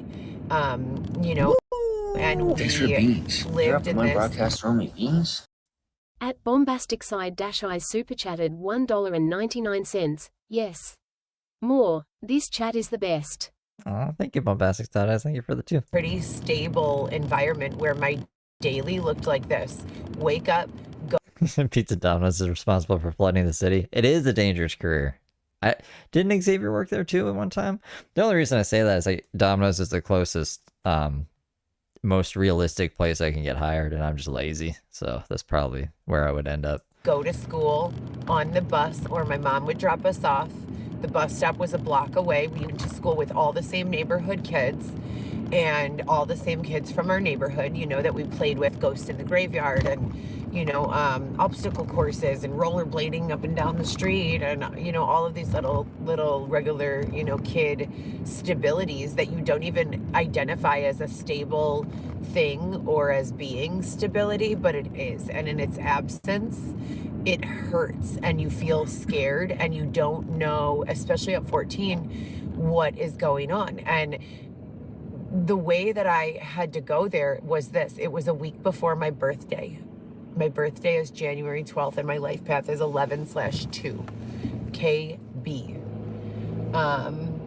With that being said, Still don't know what the KB means. my mom called me, and she said, for your birthday, we're going to take you to Jamaica for a religious retreat. Where was she? Like, why is your mom calling you? Why weren't you in the same room or whatever? Why wasn't she like, hey, Heather, by the way, we're going to Jamaica? What were you doing? Don't tell your father, because we know he doesn't have a lot of money right now. He's going through financial turmoil. My father had been incarcerated for not being able to pay child support. My father, you know, and he hit full time until his body gave out, and they just put him in there. You know, they put him in DuPage County Work Release Program, no phone, no car, in the winter, and they made him walk from that facility just randomly around Wheaton asking people for jobs. They made him just randomly walk around asking people for jobs. Yeah, I'm sure they made him do that. Yeah, I thought she was going to say he had to walk to and from work or something. I bet you he paid fucking child support after that. I bet you he never didn't pay child support again. Sometimes people got to learn the hard way, you know? Crazy wackadoodles. Jacqueline, thank you for the PayPal. And he Or Bump Demon, thank you for the PayPal. had to explain to everyone how humiliating is it that he was in prison because he had a $20,000 purge, which a judge in the divorce said that my father had to come up with all of this money, and my father didn't have it. My father left my mother everything, the house, the cars, everything. So it was just a fucked up situation. Purge got him, though. I mean, if he left her everything, why would she be suing him? I'm seeing my father, who works, you know, just as hard as my mother does. My mother was always a hard worker. She would always work 2 jobs. My father would work manual, physical Yeah, like daughter, like father. It's not an expression, but it is now. labor. And he had just, you know, been released from this work release program, and he had no idea what was going on, and we saw him on the weekends. And my mom said, don't tell your dad, because we don't want him to get, you know, to feel bad or inadequate that he can't get you a birthday gift like this. She had been remarried to my stepfather, who was a big fancy stockbroker for the Board of Trade. And, you know, my father was unfairly incarcerated. Like, you can't, it would be one thing if he was making a gang of money and refusing to help. It was never like that. My father was, you know, giving what he could give and spending very little outside of what he could give. Was he choosing to not work? Did he get himself fired? And did he just walk around in the winter time because that's what he would do other than work a job, is pretend like, oh yeah, don't worry, Heather, it's not like how your mom's making it. I'm asking people every day for work. The DuPage County is just out to get me. Everyone's out to get me. It's a big conspiracy. They're gang stalking. It makes a lot of sense now that I think about it. Paying his rent, and that's it. Kind of reminds me of how I'm living right now, if we're being honest. But so I get sent to this place, and my mom's telling me, we're gonna leave. You're up in my broadcast throwing me beans? At Cindy_Lou_102 super chatted $4.20. GLAs, get a mango drink on us. Oh, thank you, Cindy. Thank you for the $4.20. Velvet, it's I think it's just paypal.me/Steve Delive, but it's also linked in my bio. But you don't have to make like a PayPal just to send me anything. That's crazy. Tomorrow, she told me the day before. I'm also trying to make some other things, so like there's more options, and that the PayPal donations or whatever other donation you want to give would still say it on stream like Ashley does. But I just haven't gotten around to it. I haven't gotten around to uploading those new emojis yet either. I got a to-do list. I've been doing house stuff instead. We're going to leave tomorrow on your actual birthday. We're going to be there around 4 in the morning to pick you up. I was sleeping over at my Aunt Marilyn's house. And don't worry about packing a bag. We're only allowed to travel with bins. And I have your bin packed. And I'm like, a bin? What the fuck does that mean? So you're only allowed to bring a Rubbermaid bin because when you arrive at this place, you're in uniform the entire time. You're not allowed to bring shit. You can't have anything. So here I am thinking I'm going to take a beautiful Jamaican vacation, and the plane lands and my mom says, you're not coming back with us. And I said, what do you mean I'm not coming back with you? I'm 14 years old. And they just didn't give a reason. They were never like, it's because you did X, Y, and Z. They were just like, yeah, this seems like a cool thing to do. It seems like a fun time. She said, you're not coming back with us. I was listening to an album, Word of Mouth by Ludacris. Oh, right. I forgot she blamed Ludacris. Which is even stupider. It would have been better if she didn't tell us a reason. And I remember the song. I remember everything. I was listening to that song, Move, bitch, get out. I'm doing 100 on the highway. So if you do the speed limit, get the fuck out of my way. And I said out loud, I'm DUI, hardly ever caught sober, and you about to get ran the fuck over. And my mom had never heard me swear before. I'd never cursed in front of my mother. And it was just as easy as that she didn't even speak to me with compassion anymore. She wanted me gone. And she did not like, the way that I was living. And the way that I was living was I had no social group. I worked in a movie theater. I was not allowed to hang out with my friends, but I listened to rap music. That was, what was going on. And she said, because I was listening to that music, I spoke with a nasty attitude. I was 14 years old. And that I, needed an adjustment to my attitude. That was her entire deal, So it was very, fucked up for me because I didn't feel like that was... Yeah, like her attitude's still fucked. Didn't help anything. Not only fair, but... only having a few hours to prepare for something like that, and I was already in Jamaica landed, when she told me. Then we get to this place. Did we just do a lap? And I still didn't think it was true, and she just leaves me there. And I had the return flight home information, and I remember thinking, there's no way they're going to leave me. Maybe they're going to scare me for a few days, maybe for 3 days, 4 days. But when this flight is Oh, you can't convince me that Heather was always on the up and up for her whole life. You can see the lights turn on in her eyes when she thinks she's come up with like a new scam or something, or one that's like socially acceptable, because she'll even like explain it sometimes. She's like, guys, you can get around this, this, and this if you just do X, Y, and Z. And you can see like she gets dopamine hits from breaking the rules. She's not a fucking up. She's not as, I don't know, by the book as she likes to claim she is. Set to go back to Chicago, I'll be on it. And that flight, date and time came, and then it went. And I was not on that flight with my family. I was left in Jamaica for a year. No communication with my peers, not allowed to call home. You could write a letter once a week on Sundays. They gave us 30 minutes to write a letter. But they read all the letters, and if you said anything about any of the abusiveness that was going on in the situation, they said you were a manipulator and they wouldn't send your letter home to your parents. So it was a very fucked up situation. Then I come back from Jamaica, and you know who calls people manipulators? People who can't manipulate them. Literally. What's going on, Xavier? Just C4s. One C4, and the rains are usually 3 for 5. Watch this bicyclist. Please hurry. So, you know, that happened. So during this time that I'm starting my career in healthcare, all I'm thinking about is I don't want to be that mom that is not there for her kids. If I Oh, you don't have to worry about it. You are that. You're Trenches girl now. Remember? take a 4-year education in a traditional education setting, I'm not going to be home at all because I think she's saying please hurry so she doesn't get another parking ticket, because we all know she can't afford another parking ticket. I think that's why she did a lap too. She was already parked here, and then Xavier, I guess, had to drink his Coke, so she drove around, and now she's sitting here again. It'd be hilarious if she got a ticket while doing this live and freaked the fuck out on dude. I'm going to have to work to support myself and my children and be in school full time. So I found a hybrid online as well as with American Intercontinental University. I transferred over my credits and I started doing only my sciences on campus, biology, chemistry, anything that needed lab. I think she's on the side of the road. You can see the cars driving by beside her. I would do on campus, and everything else I would do online. The kid's father was always helpful. He would go to work and bring me his check. But back in these days, the checks for full-time employment, minimum wage in a factory setting were like $200 or $300 a week.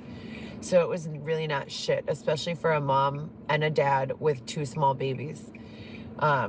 And I just remember being so thirsty, so hungry for financial independence. I was raised in a middle-class household. The property value around where I grew up could easily range into the millions. And the people, were pretty classy. Her car might smash into 2 parked cars by itself again if she goes to the parking lot, maybe. I don't know. I really don't know why Heather makes the decisions she makes. From a traditional sense of the word. And that's how I grew up. We went to church every Sunday. We went to Sunday school. My mother was a Sunday school teacher. She would still have drinks and stuff during the week. We would still go to her girlfriend's house on the weekends and have a pool day on Saturday or whatever. But that was the way that I grew up. I had structure. I woke up in the morning. I walked to the bus stop with my sister. Went to school, came home. We had to sit down at the kitchen table and do our homework until it was done. We could not move. No snacks, no anything until dinner time. When my father got home from work between 4 and 4:30, we would get home from school around 3:30 or 4. My father would get home from work between 4 and 4:30. He would check our homework, make sure that it was done. If it was done, we could go outside and play until the streetlights came on. My mom would get home around 6, 6:30, sometimes 7. She'd make dinner, we'd eat. We'd go straight to the bathtub after dinner. We'd put on 1 or 2 shows. My mom would make us a late night snack, usually a fruit plate, sometimes a bowl of ice cream. And then we'd brush our teeth and go to bed. And it was the same every single day until that major disruption when I was 14 years old and I got, sent to Jamaica. When I came home from Jamaica, I was put in all these fucking places. You have no idea. Group homes, residential living facilities where girls would spend 3, 4, 5 years there. I only spent about 3 months in each of these facilities. I think the longest facility I ever stayed in was Jamaica. I was there for almost 1 year. And then when I left Jamaica, I was in the DuPage County 6-month program, and that was for running away from home. Had no criminal activity in my record, had never tried any drug, not a single drug in my entire life, ever. Was not associated or affiliated with any crimes or any sort of, unlawful behavior. Had never been in a fist fight, didn't know how to use a weapon, had never seen a gun in real life, nothing like that, nothing at all. So I'm adjusting to life back home, and as a free person at 18 years old, 17, I aged out of the system and got an apartment at 17, and they considered me an adult at that time and terminated my, I don't know what you could call it when the system decides where they're going to put you. My mom had no say-so anymore. I went to Jamaica. When I came home from Jamaica, I ran away one time, and they assigned me a PO called Kathy Bakken. And Kathy Bakken became the person who was responsible for everything that was going to go on with me from then on. And Kathy Bakken looked evil. She was very dark hair, dark brows, very thick and bushy. And that's when I first started to realize that there was good and there was evil in this world, and that there were people who would prey on kids, you know, and that's fucked up. With that being said, I didn't do anything like the rest of the girls did. You know, the psychological disorders in these facilities were tremendous. When I tell you that these women would cut their arms so deeply and so all over their bodies, they would just have these huge cut marks. And I've spoken about this girl. Shout out to Tammy. I don't know her last name and I don't want to embarrass her, but there was a girl that I was in a facility with for approximately 5 to 7 months who they had to shave her head because she was disturbed. She would get upset and grab her hair by the handful and just yank it out. Like, have you ever yanked out a weed by the root? Okay, she wasn't just yanking the tops off her hair, the weed, you know, the tops off the weeds. She was going in and getting it by the root, and her scalp would just begin bleeding.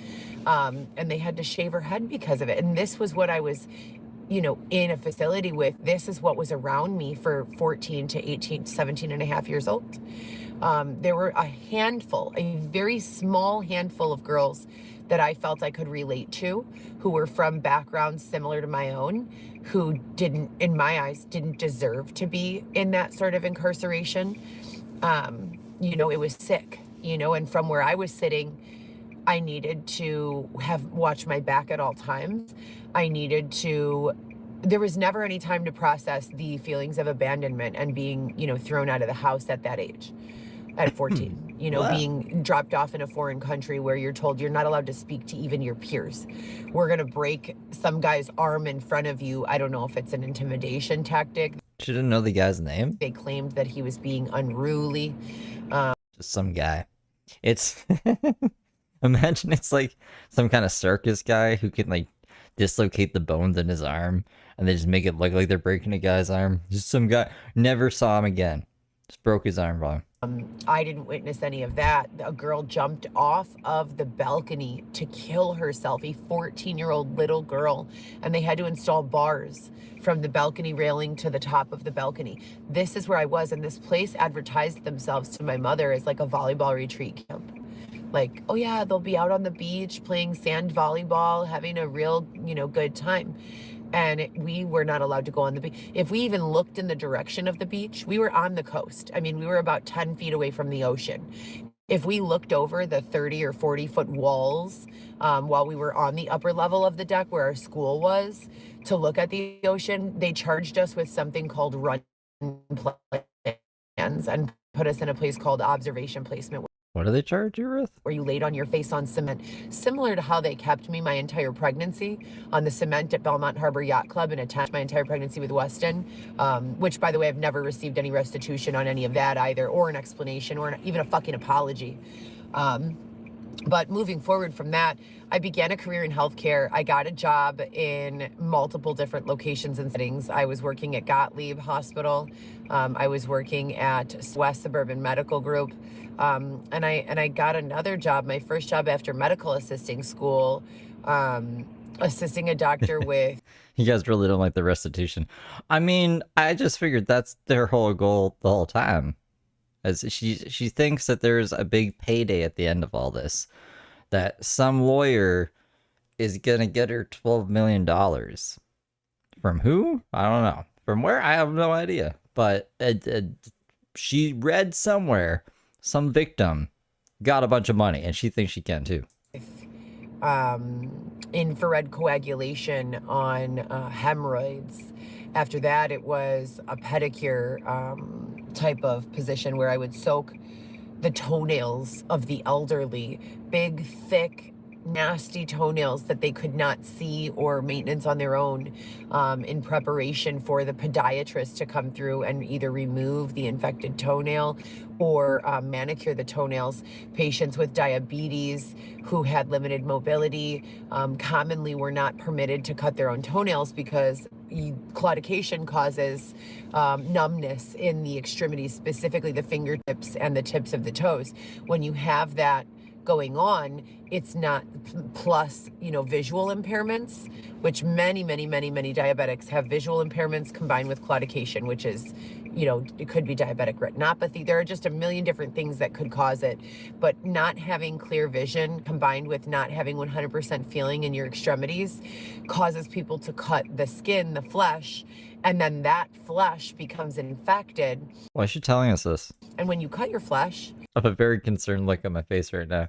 And you don't see it or feel it because you have a decrease in sensitivity due to the claudication, there's a huge, or not so much today in 2025 anymore, but back then in 2000, early 2000s when I started my career in medicine, it was very common for people to have gangrene and need amputation. I mean, that was a real thing. There were people without fingers, without arms, without feet, because they were getting their limbs cut off because they would injure themselves or cut themselves with a nail clipper, and, their foot would fall off or their toe would fall off. Literally, it would turn literally infected, and it would either be removed or, just die, and necrosis would cause, the limb to just literally fall off.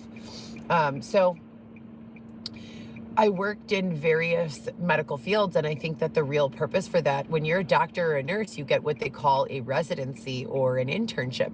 And when you have those residencies and internships, you go on rotations in different medical kind of specialties. So you could do OB 1 month, you could do ER medicine the next. Yeah, Xavier speaks English.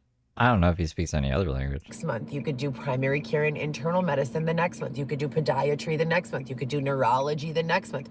You can choose what major you'd like to specialize in, or what specialty you'd like to specialize in. And then you can kind of play the field until you decide what you want. I didn't get that option. I had to take the first job that I could. Well, that's exciting. I think that was probably the other day, right? Well, that's okay. The one you sent today went through, so I didn't know what happened. Fine at all times, but I quickly found out what I liked. Yeah, I don't know. They think I'm that Steve guy on YouTube. He's evil. Don't give him money or something. Ah, it's weird. People, people sometimes are like, it won't let me super chat. And I'm just like, oh, I guess I should be maybe more concerned. I'm really not that concerned about it. It's just saving you guys money. It's just, I don't know what's up with that. YouTube. It's not even YouTube, so that's a PayPal thing. It's just the powers that be being haters, yeah. Did what I didn't like, podiatry. Oh, the evil banks. Nah, the banks. To be fair, I'll be fair. I fucked the bank over too. So we're fucking each other over.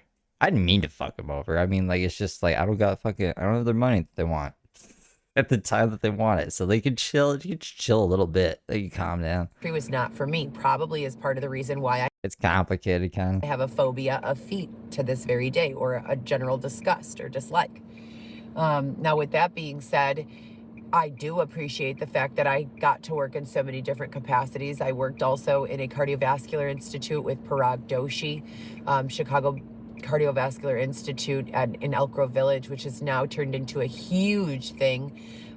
This doctor went from one single office when I met him and worked with him to one of the largest cardiovascular groups, practices in the Midwest area. So reputable.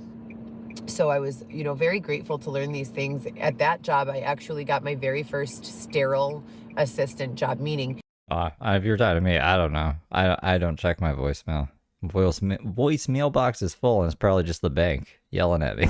I needed to sterilize to be honest, all of the equipment and scrub the doctor in for surgery. So there's a protocol when you give a doctor sterile garb. You have to only handle it from the inside out. You have to wear sterile gloves yourself. You have to cover your mouth. There's a very specific, way that you need to prepare the doctor for this type of surgical procedure. And I was really grateful to be able to be a part of that and to learn that. It turns out that I actually was working a little bit below my pay grade, And so I found a job at Northwestern Hospital, which was my longest relationship with the medical field. I was there for about 6 years. I was hired to work in endocrinology, assisting Dr. Renee Aronson, and then doing coverage for Walter Staller. By the end of the time I was there, I also had taken on rheumatology. I had Dr. Carly Scamra, Linda Maletti, and Anjali Gopal. I worked with a nurse, Teresa Corsentino, in that, regard. She did most of the Kenalog injections and clinical preparation, and I handled everything else. So there was a lot going on there, and I was a great employee there for 5-6 years in 2015. Now, mind you, during that time, I had 2 small children, Viviana and Louis, who were about 18 months from each other. They lived with me full time with their father. When their father and I separated, they started living with me 5 days a week, Monday through Friday. And my ex's parents, the suegro, would come and pick them up from my house and bring them to school, pick them up from school, babysit them for about an hour afterwards. And then when I would get home from work, I lived in Elmwood What are you talking about, Charles? Park at that time, they would bring them to me. It was during this time that I also found out. Are you just telling us a story about your life, or are you trying to tell us some Heather lore that is very incorrect? But I was pregnant with Alexis, and Orlando and I, Alexis's father, had been together for 3 years before I found out that Can't highlight comments. That's driving me nuts. That better be fixed tomorrow, or else I'm gonna have to find another way to do it. I'm sure there's lots of other alternatives. I had a good thing going though, I didn't have to think about it. Everything was good. Before I ended up getting pregnant. I did this one time before, and it went back. The next day it was fixed. So I'll give it time. But I need to highlight the comments. Also on birth control. Or else, for exactly, Cindy. Or else. Anyone who's making me have to read things out loud. Thinking otherwise. I got pregnant with all of my children on some form of birth control. I've never just been impregnated by chance. You're just telling us about a chick in the news? That's what you're talking about? But when you say this chick, it makes it sound like you're talking about this chickie right here. Or like just a woman you know. You're just telling us a news story? You're giving us the news at 10? News at 10? For that reason, I always say, you can never take away my job as a mother. You'll never get it from me, ever. No matter what you do or how good you think you are. I wasn't supposed to get pregnant ever, and I have 4 living, healthy, I don't want to call them rambunctious. They're intelligent, well. She claims, yeah, she got pregnant on birth control every time, which makes me wonder, because she's like, my calling is to be a mom. She says she's the best mom ever, but she doesn't have custody of any of her kids. So did she just stop taking her birth control, or did she mess with it somehow? Makes me wonder. Well-spoken, fun. How does that happen 4 times? Either you would switch up your birth control, right? Obviously that method doesn't work. I don't know what she's using. I don't know what she's doing. Motivated, really cool kids. So, that's that. Some higher power gave me those children. Some power way higher than human life. Xavier's superhuman. Whatchamacallits, I can't say it. Oh, I could, but I don't want to risk trying to be a good little angel on YouTube. Now, when I left my career in the medical field, I've discussed this so many times, and I'm going to go on for, right now we're at 28 minutes. I'm going to go 2 more minutes, and then we're just going to pick up in the second part of the 12-part series, maybe tomorrow.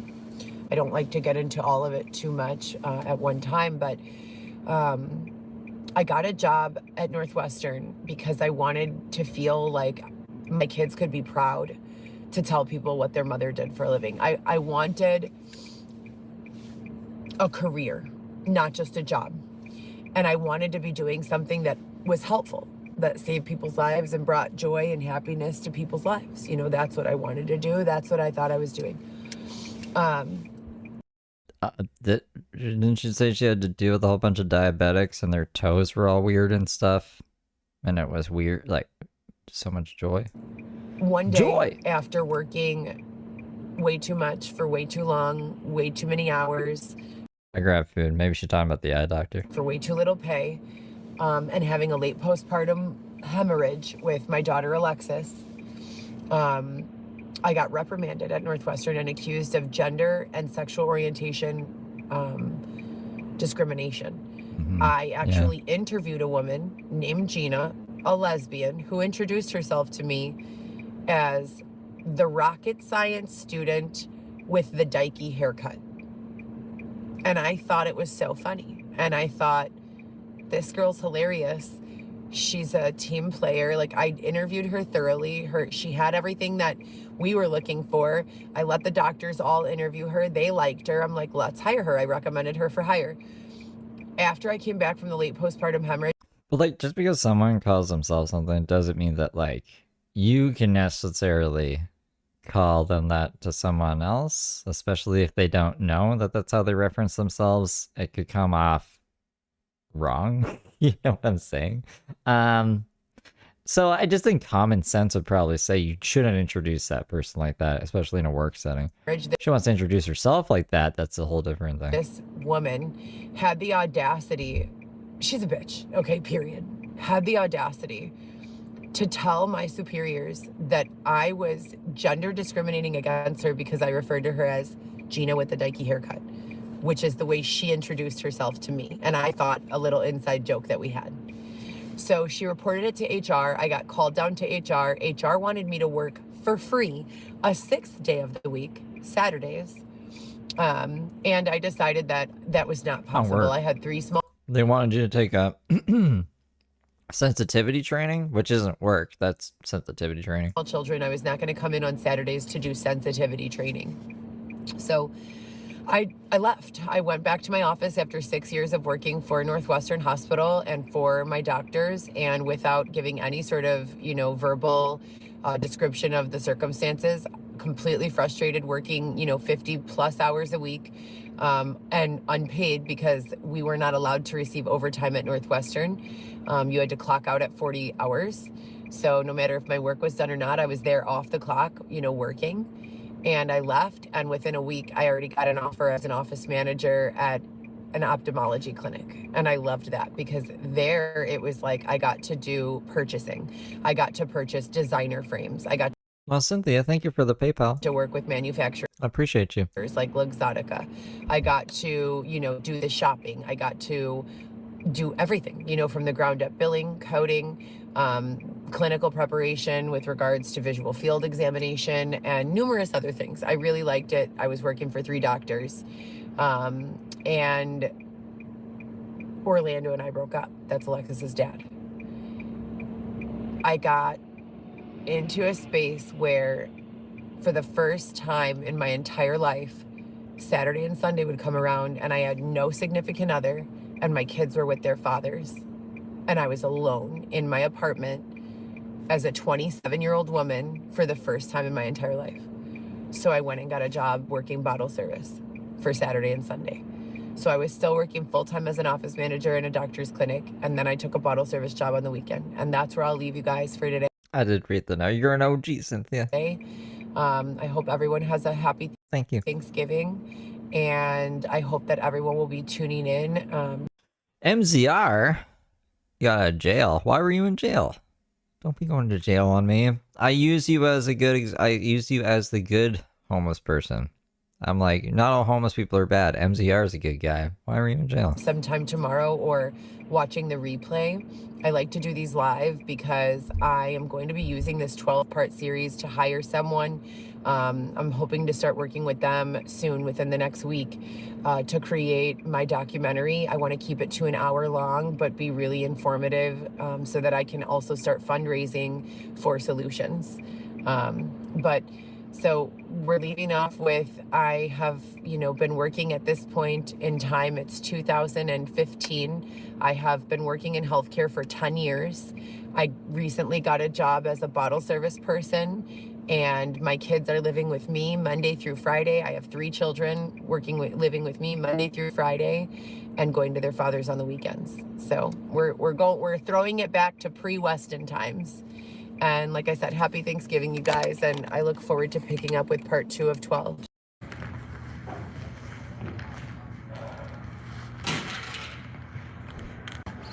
This might just be nonsense. Hold on.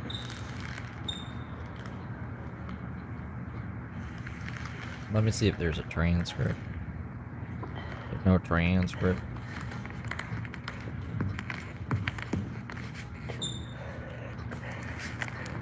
Does she talk at all?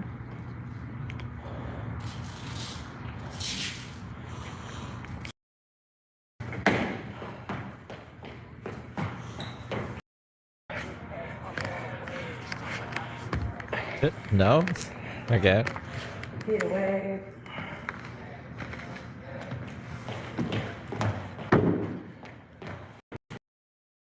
But I just got done with my work on discussing most of this in the 12-part series. So I don't know. I haven't seen this one because I was like, oh, it's only 2 minutes. I'll wait for Feral Friday to watch it. So let's see what this is. But I just got done with my workout. It's Thanksgiving Day, so the gym is closing at noon. Why we don't have Export anymore is absolutely beyond me. Export was the best gym ever, anywhere, no matter what. Like, I think Export was better than Lifetime, better than Equinox. Didn't she get banned from Export? She was screaming at, what was it, Amy?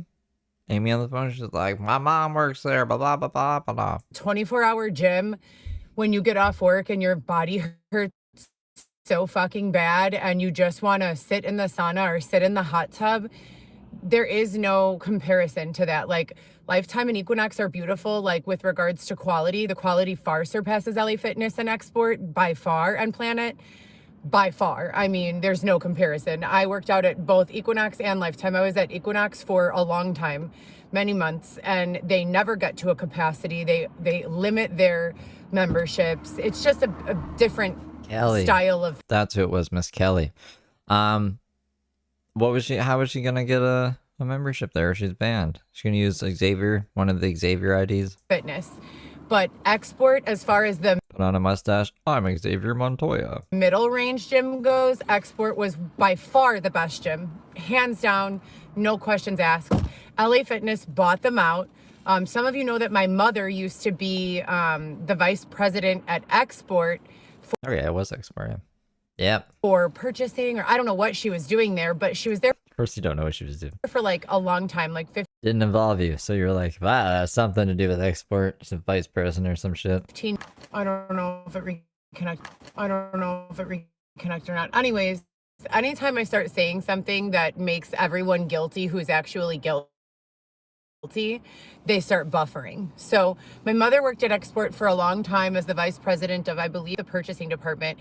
It went under and got purchased by LA Fitness, supposedly, and they don't have overnight hours. It's What do you mean supposedly? Why are you suspicious of this?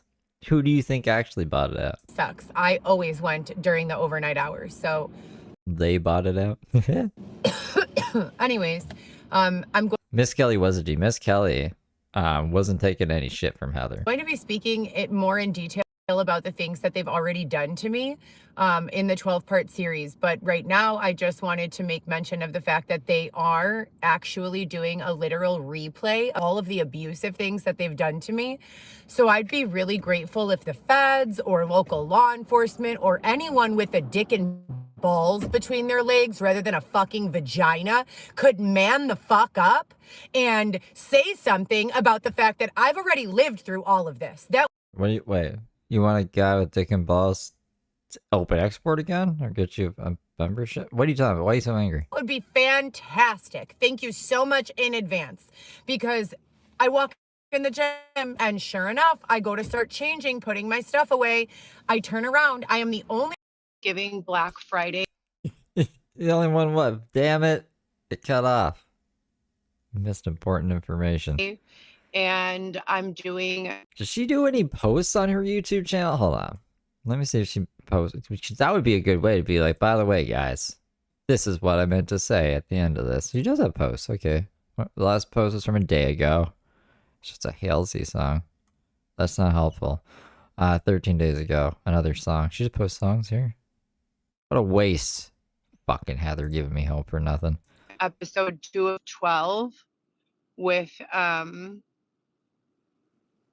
the 12-part series explaining at surface level the major things that I have overcome in this life and existence.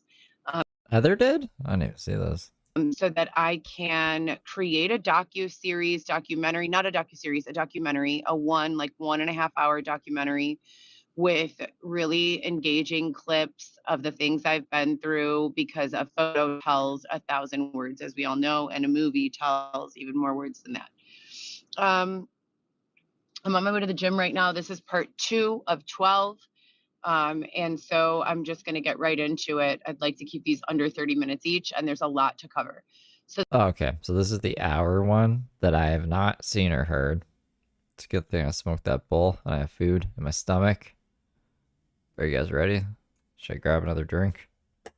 Should probably grab another drink just so I don't have to get up. Yeah, this is only part 2. All right, let's do this. So the last time we spoke in part 1, I kind of summarized I didn't really speak a lot about my childhood other than to say my sister and I grew up in this structured setting of mom and dad in the same household until I was about 12 years old, married, both of them working full time, living in suburban Elmhurst, middle class neighborhood. At 5 years old, a car crashed into my house, all 4 tires. We had to get a new house, and we moved from where I lived to my new What? house. And I still went to kindergarten All 4 of the tires were inside the house? And they just threw the house away and got a new one? that day. And that's kind of been the vibe overall for my family. Like in my household, we didn't miss school. We didn't not go to work. We handled our responsibilities regardless. Yeah, this is from today. This is from 11 hours ago? So I guess at 9 a.m. Wait, would that be 9 a.m.? No, 11 a.m. Of what kind of trauma was going on around me. And as an adult, I've not had that same approach. As an adult, if I have noticed that my children feel ill or don't want to be at school or there's something going on, I've always been very, sensitive to that, and for myself as well. But we left off yesterday discussing how I went from this very structured setting as a child into this also very structured but disturbed setting of like criminals and people who have severe like psychological disorders that were pulling out their hair by the handful, bleeding from the scalp, Yeah. cutting themselves, kind of carving into themselves and things of that nature. So we're back from Jamaica, right? Or this is part 2? At 17 years old, I aged out of that, and I explained that I was married to the children's father. Louis and Viviana's father is Mexican, and we were I don't understand. At 17 years, you were married and had a kid? together and married for, I want to say, 6 years, maybe a little more, maybe a little less. And then the same with Orlando, who is Alexis's father. And then I met Dylan. And Dylan is my I feel like we're skipping over a lot of important information. We're just skipping a lot. Like from 15 years old all the way up to Dylan? kind of person who was in the reality show with me. And we were in a committed relationship. We called it a marriage. How are we going to fit this all in 12 parts? We're already like almost at the end. I know everything from Dylan onward pretty much. Like what? Oh my God, Heather. He proposed to me. Thought we were going to learn new information. What was I thinking? So all of this is part of 2 of 12. So at this point, I'm kind of just going to summarize what our relationship and what life was like until he got sentenced and went to prison. So we left off that I was working in healthcare as an office manager at an eye doctor, and I accepted a job on Saturday and Sunday as a bottle service girl because my kids were with their father. I was newly divorced from Alexis's father. I was single, and I had never been alone in my house before. I had never been, just in the house on a Saturday or Sunday with no children and a husband there. I had never, ever, ever had like the club scene on my resume. I had never been to a bar. I had never gone out drinking with friends. The only time I had ever drank in public was like for a birthday party. If I went out for a birthday party, I had not socially experienced life. Maybe once or twice. I think I went to Bon V for my little sister's birthday. And then I think I went to the same club, Bon V, with this girl named Rebecca when I was having a fight with the kid's father. But literally that's it. Like I was not a person who was, going out. So You guys were ripping it up in the comments today? I'm working bottle service, and I'm also managing this eye doctor's office.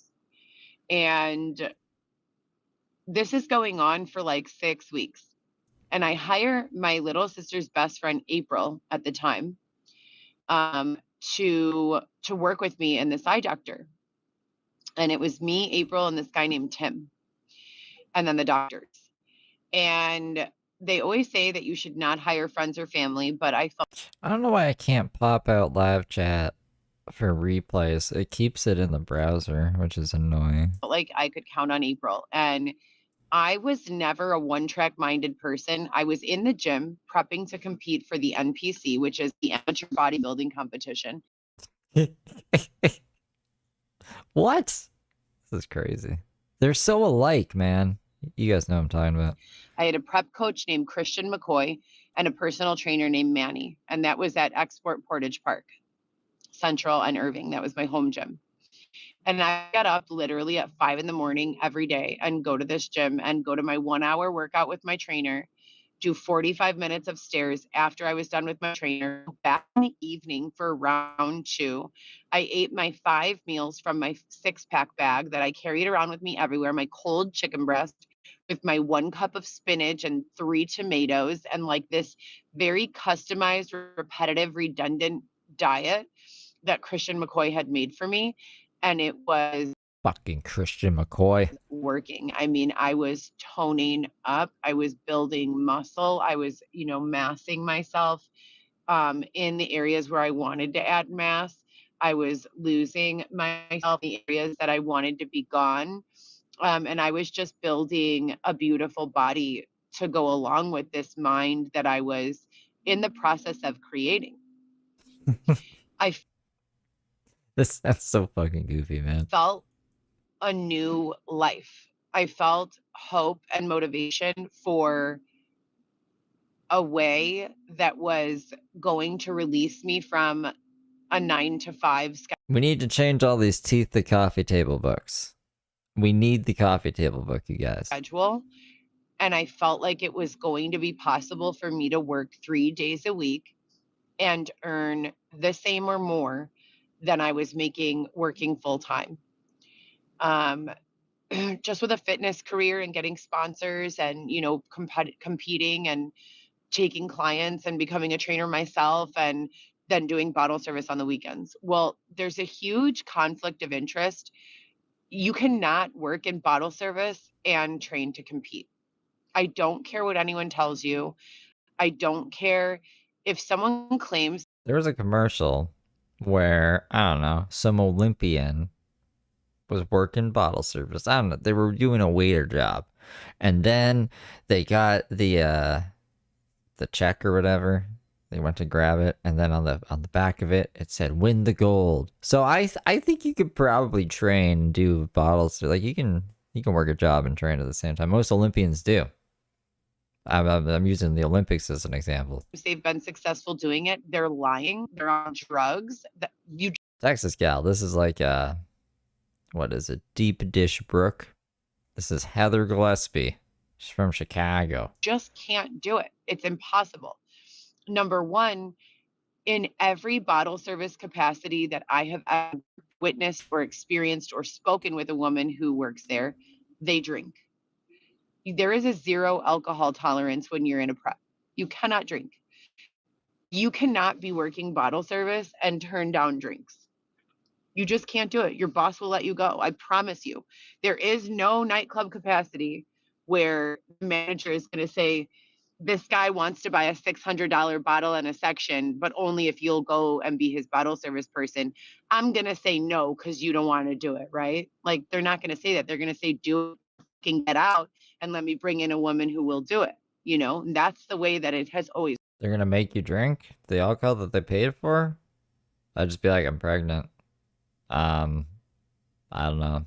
I'll go crazy. I'll turn into a werewolf. Worked. So, yeah, they taught us little tricks about, when you're starting to get too drunk, pretending that People like putting teeth in her cheek because she has a weird tooth. you're drinking, then spitting it out like low key and all this Which is why I wanted to change the coffee table book so she will make the coffee table book. stuff. But that shit only works for so long. And you can only go undetected doing that for so long. And it's just it's impossible to do. The I think people also do it because she said that it's illegal. I swear she said it this week. I'm surprised we haven't heard it yet. Maybe we did hear it and I just have forgotten already. But she says this is illegal. You can't put tooth in her chat. Schedule, you're not getting off work doing bottle service until 4 in the morning. Just like, don't call her Trenches Girl. Literally nobody ever called her that ever. And now everyone's probably going to call her Trenches Girl. You know, literally. To then go home or go to the gym, meet with a trainer, exercise, and then go home, start. It just doesn't work. Meal prep, all of that. Bodybuilding is a huge commitment. That's why in the gym right now, I'm not saying that I'm going to enter a prep or start a training.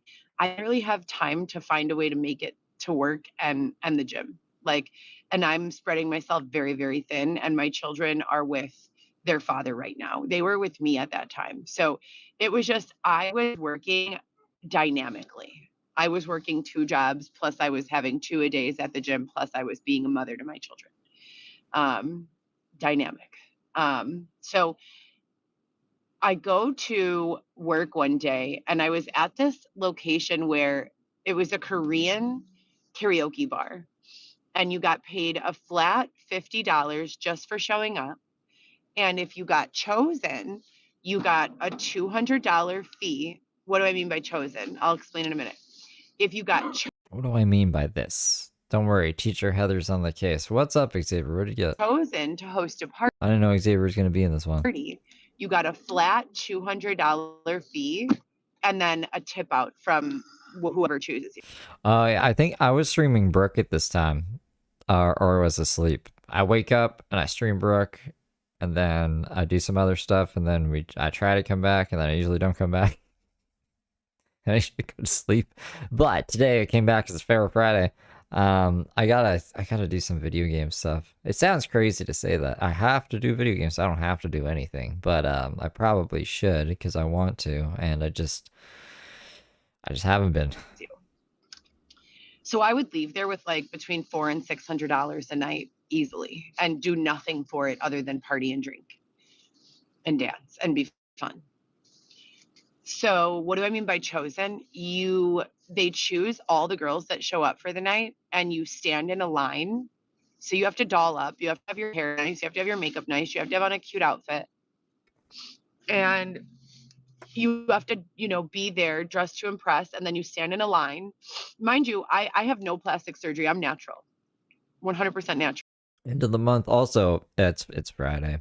And I told Cindy Lou that I would do Feral Fridays again, and Heather is like back in full force. So like we gotta do Feral Friday. Fridays are always gonna be a double stream day. The only thing I've ever had are injections, Botox, and Juvederm.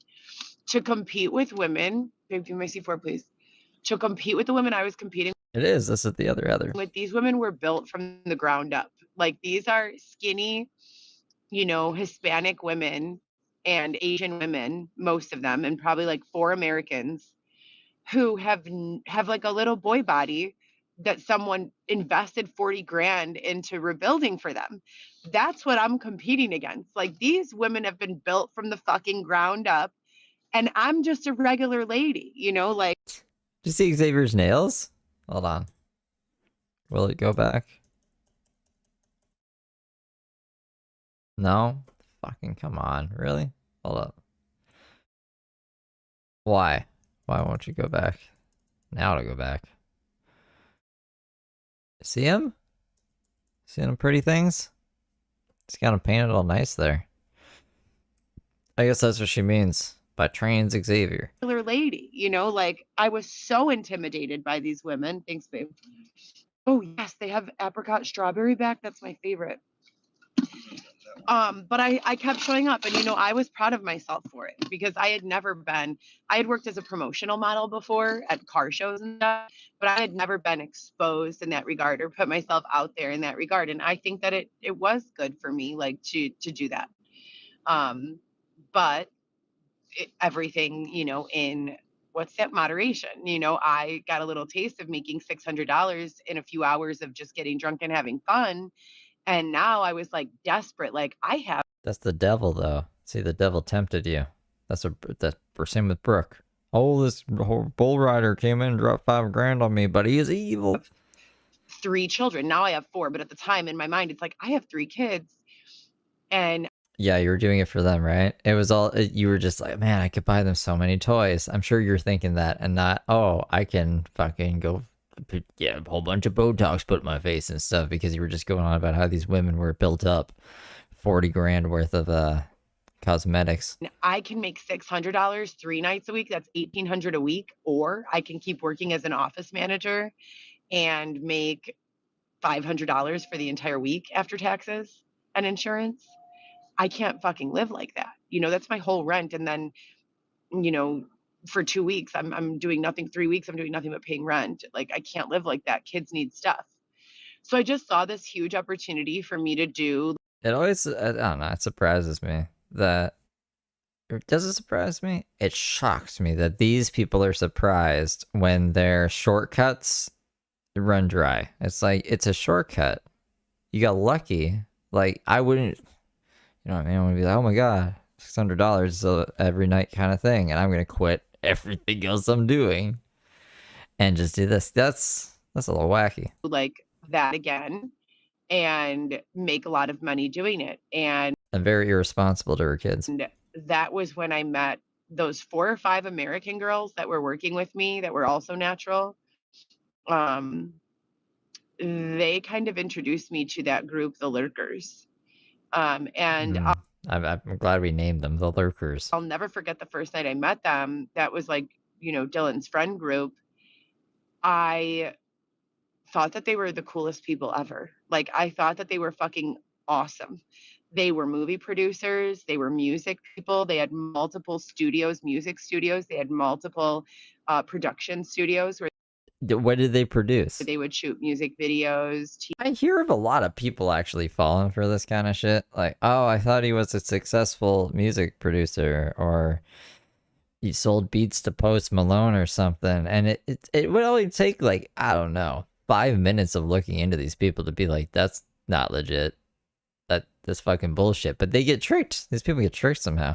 I don't think anyone Dylan was chilling with his fucking movie producer. What are you talking about? TV, anyone could have a music studio. You just fucking put some mics in a room and a computer. Soundproof it. Movies. What are those things called when you're making like a pitch for a movie plot? A screenplay? Trailer.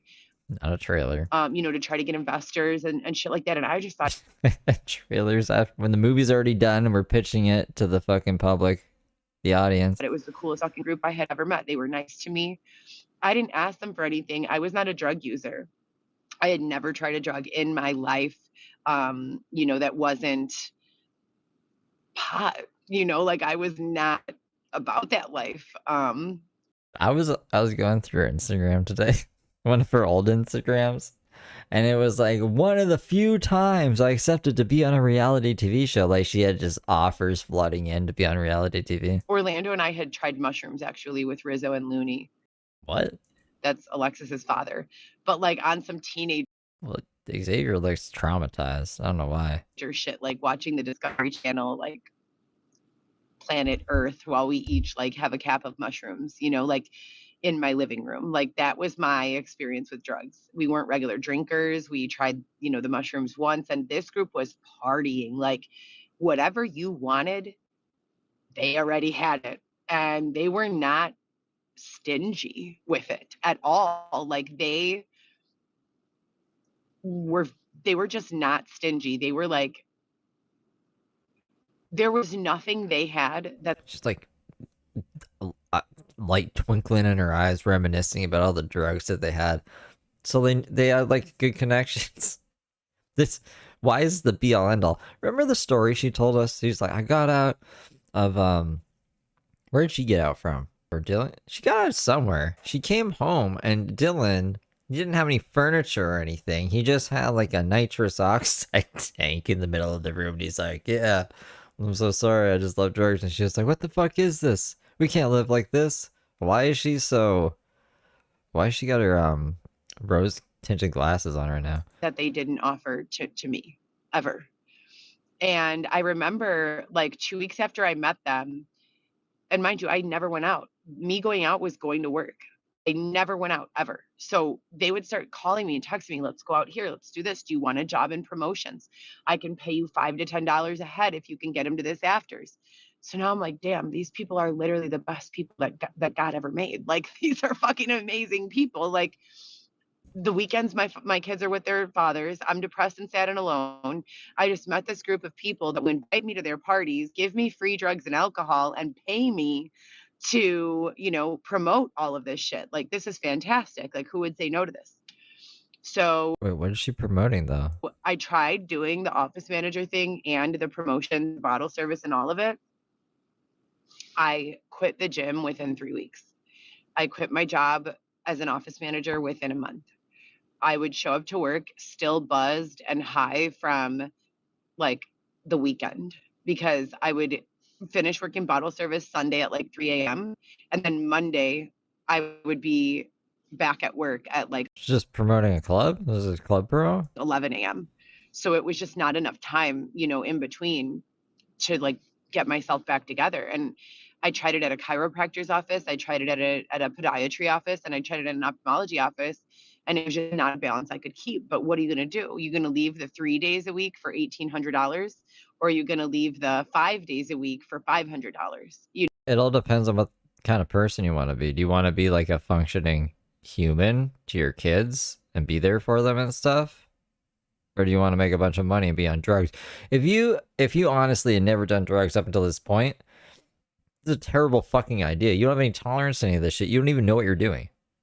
Like, this is so irresponsible. And hindsight is always 20/20. So I could see her doing this in like, I don't know, her early 20s with no kids. No kids, early 20s. She has 3 kids at this point. What the fuck are you doing? once you realize that the lifestyle I want is not sustainable by just working 2 days a week, doing drugs and partying, I want to be in the gym every day. I want to be with my kids. I want to do this and that. Can I go to a party 2 days a week? For sure I can.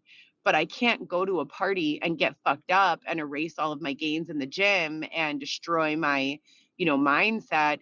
But you did. And deplete my serotonin levels and wake up on Monday sad, moody, depressed, in what's that word when people can't make you feel better? Inconsolably, like crying. And that's how I was. Like, I would go from being totally happy and euphoric feeling, partying and being around all these people, to like literally being in like the deepest, darkest depression you could imagine come Monday. Yeah, it's drugs. And then I would be useless in my regular job. So I told my boss, like, I have a problem like with partying. There's a time and a place for everything, and it's called college. What is that from? Is it from The Simpsons? It's from something. And I am going to keep taking these 3-day parties. I cannot, work with you guys for 5 days a week and be sober and keep this $1,800 a week coming in. And I need that money. And I'm sorry, but like, I can't keep working here. And it was about 2 weeks. It's from South Park. Of course it's from South Park. After that I met Dylan. So I was 100% all into the industry. I had left my 9-to-5 job. I was completely like ready to go. I was doing promotions for this group called, what were they called? Not Mob Deep, Sunset Deep. And Bobby Brown's daughter was like one of the owners or founders of this group. Like, she was like, maybe it Bobby Brown from Stranger Things? wasn't Bobby Brown. I think it was Bobby Brown. It was somebody very famous and like well respected in the industry, and Bobby Brown? I met her and her husband and their daughter. And What is Bobby Brown doing other than Stranger Things? Do I know who Bobby Brown is? they were the owners of this label, and they were throwing these parties where anything goes, but they're charging people $20 to $40 at the door, and these people are showing up for it. Oh, this is not who. I'm not thinking of the right person. I don't know who this person is. And of that 20 to 40, they're giving me 10 a head. So my life became doing these bottle service parties and then going out in River North. It's my prerogative, Bobby. It's my prerogative. That's a Britney Spears song, isn't it? What you guys talking about? Any and everywhere. And that's how I ended up getting into promotions in a more formal way. I would go to River North everywhere. I would start at like Electric. It was Shea at the time. I would go to Shea, Time. She remade it? Okay. Someone needs to remake Putting on the Ritz. Soundbar, Spy Bar. Of course, I would never get charged a cover. They knew I was working in promotions. And I would start promoting this shit on my Facebook, promoting this shit on my Insta, promoting this shit in person. We would go to the library and print out these little pamphlets that said the address and the time, nothing about a cover, just the address and a time. We would create this aura of exclusivity, of secrecy. It was not a fucking secret. If these people could have gotten on the rooftops and screamed about it, they would have. The more the merrier, the better money, the better time. So they were like truly like trying to get a lot of people to show. And I would literally like tap into my psychology sales background, and I would be like, how can I fucking get these people here? I'm going to create the aura of exclusivity. I'm going to create the aura of secrecy. So I would go and tell these people, like, I would fold up the paper real small. I would be real hot, you know, looking in my like little tube top and like mini skirt, long blonde hair, big booty, flat tummy, abs.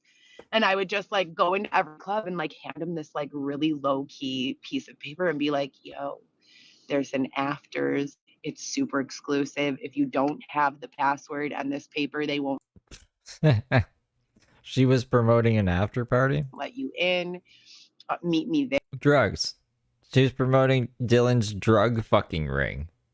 No one. This is why you're making so much money. This is why it's so easy. This is why you're high all the time. Not legit. It's not taxable. You're such a fucking idiot, bro. Why would you do this? Why would you do this? Why would you risk this having kids? David Shepard set me up. David Shepard's probably like, I have enough to put you away for jail for a long time. You'll never see your kids again because you're in some deep shit. And you're gonna tell me what I want to know. That's what people. That's what cops do. Criminals. There. Say Coco at the door. Ask for Coco at the door. So I would say this to probably about 1,000 people a night. And of that 1,000, I would say probably anywhere from like 50 to 300 would show up just for me, just with my name. And these parties would turn into 2-3 day parties in warehouses where people were coming and going and buying drugs, buying lots of, where's the warehouses? And they would charge them all like $20 to $50, even $100 sometimes at the door. If there were a lot of people in the party and not a lot of space, you could supply and demand. You know what I mean? So I walked out of those parties with like $300 to $400 cash on a bad night, you know, working promotions. From there, and that's not something that's sustainable. They do that for a few weeks and then those parties go undercover for. I don't know if I would ever trust a person. Would I? I don't know. I'm thinking if I would be if some crazy lady walked up to me and handed me a piece of paper and was like, yo, come here and say this password, I'd probably be intrigued, right? But that's a bad idea, especially after hearing all this. You guys shouldn't do that either. It's a bad time. For months, because otherwise, you know, whatever. So, or they move the venue and it's a different promotions team after that. So, and then there were other ones. I promoted at the Dragon Room. I promoted at Sunset Deep, all of their venues. I promoted at Johnny Blues. I promoted at all these places, but you would never really find me there partying. I would go, get paid, and go home. That was what I was about, getting money and going home. After that, so I did that for about, I would say 2 months. And that's when I met Lambo from Lambo Promotions. Lambo Promotions was more of a kind of like more of a mainstream promotions company.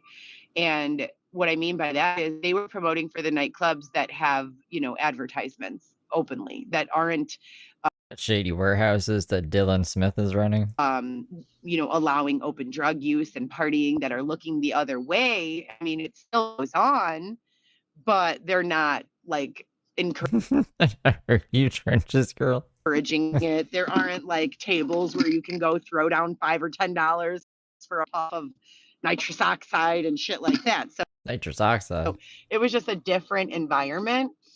Fucking hate nitrous oxide. Don't do drugs, guys. In the clubs working with Lambo, and I felt like that was what I needed at the time, because I'm always thinking about where am I going from here with this, right?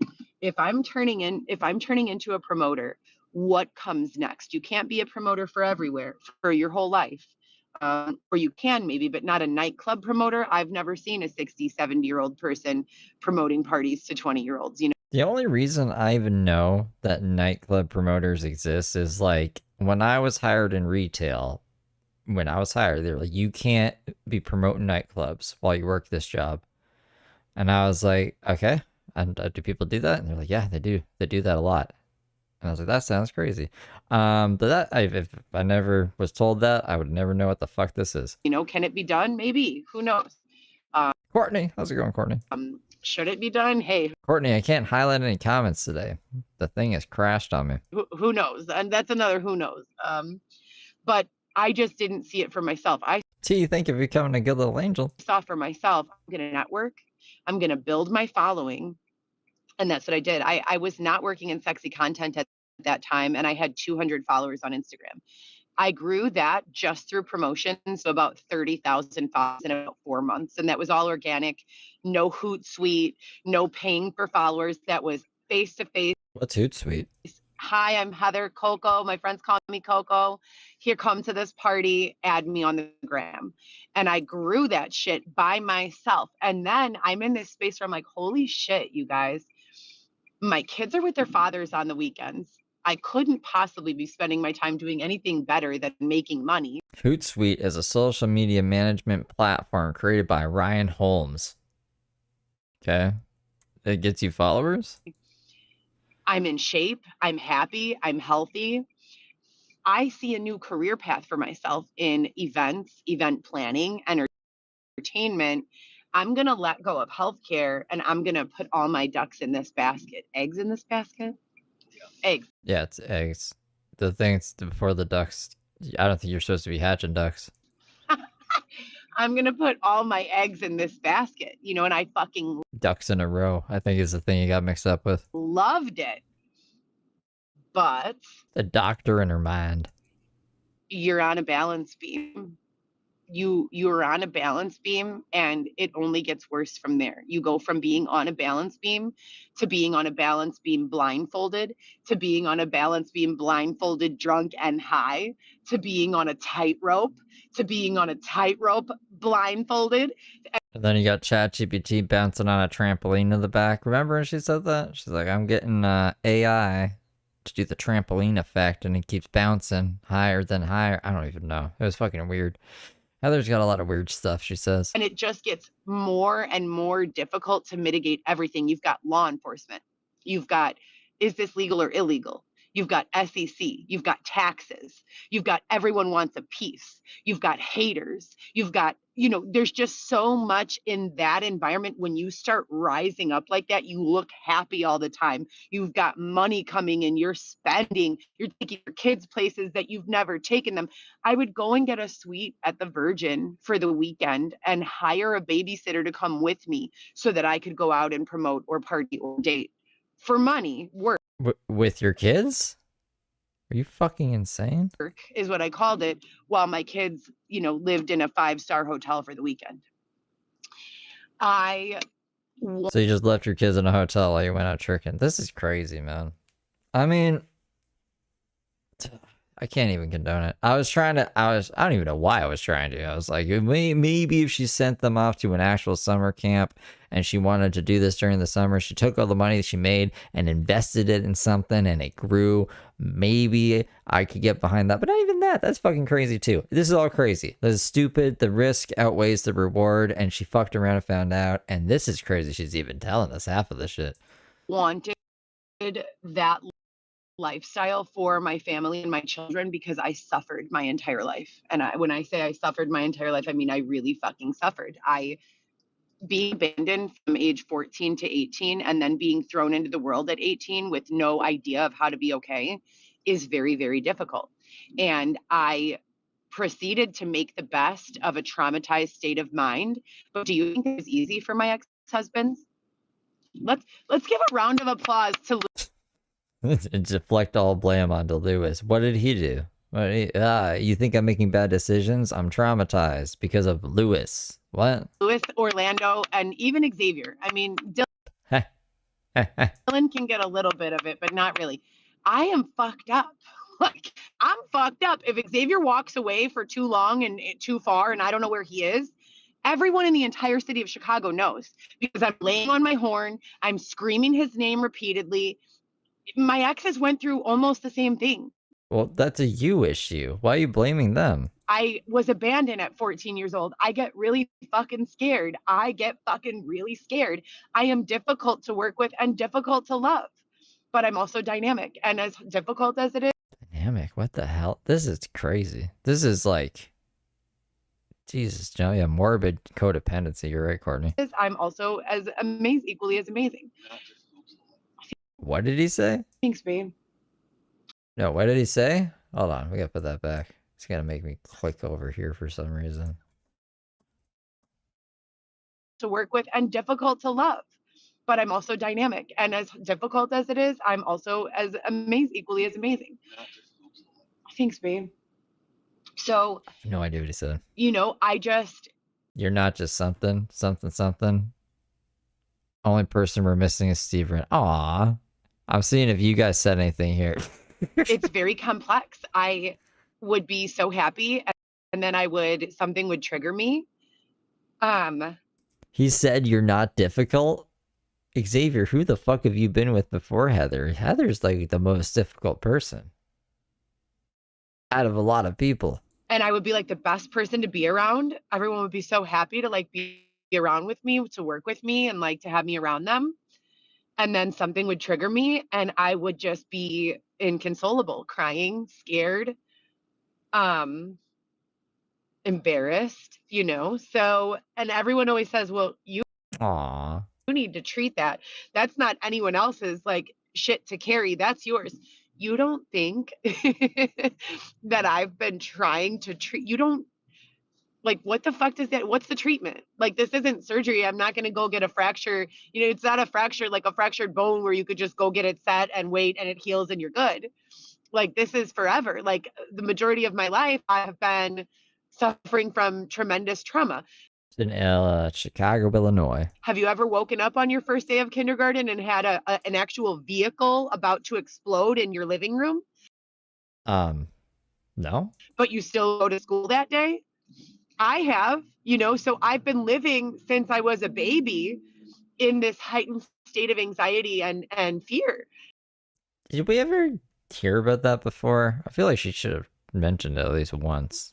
Is that new? I haven't heard this before. And it's not paranoia. Paranoia would be someone who'd never been through any of that, having the car, he crashed all four wheels into the house, and then they just got rid of the house. Got a new house, but we're poor. Realistic fear that a car is going to crash into their home.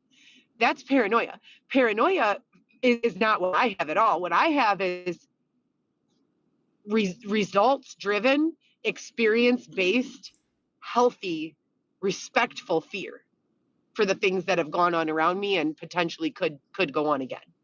I don't know. If it happened to me, I'd be like, you know what? Has it ever happened again? No? So the odds of this happening are very low. So what's the odds of it happening twice to me in the same lifetime? I think I'm probably good for the rest of my life. I don't think a car is ever going to crash into my house again. Thank God. Thank God we got that over with, right? Is what I would be saying.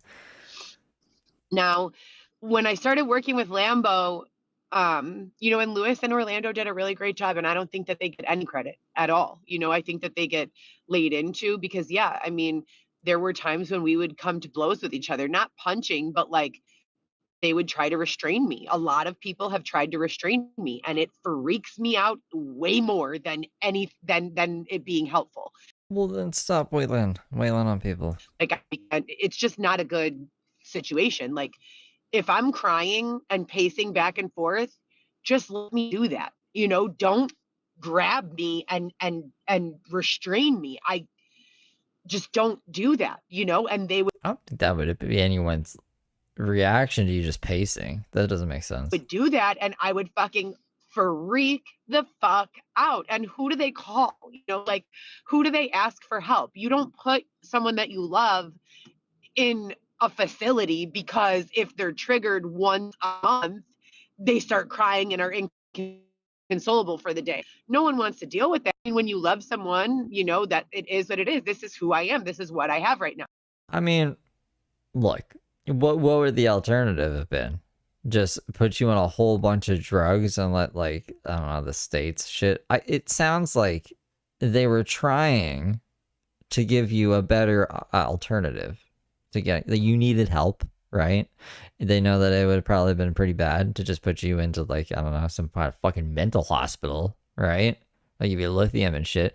And this was like, I'm sure they weren't marketing this program as we're going to abuse your kids, right? No one would have sent their kids there, but they were like, this will straighten your kids out. It's in Jamaica, and we got, like, you know, it's kind of like a resort. They paid money to put you there. You know, I don't know if what I'm saying is making sense. I think they had your best interests in mind, and you were just a fucking psychopath. No. So I'm doing, you know, and my whole life I've been doing my best to not let it get in the way, but, you know, it is what it is. And this once a month thing, like, how much shit did you break this once a month? It's like you live with it, you know, and you do your best. So it's just never been about, you know, being a drug addict or being a party person. It's always 1000. Yeah, they, I don't know. She doesn't like the tooth thing, so people do the tooth. I don't do the tooth. If you ask me, I'd tell you guys to tell her to give us a coffee table book. % of the time been about getting money, you know, and the money that I need, it releases me from the oppression that they're permitted to put me through in the absence of that money. When I have the money, no one can fuck with me. You know, I can hire people to protect me.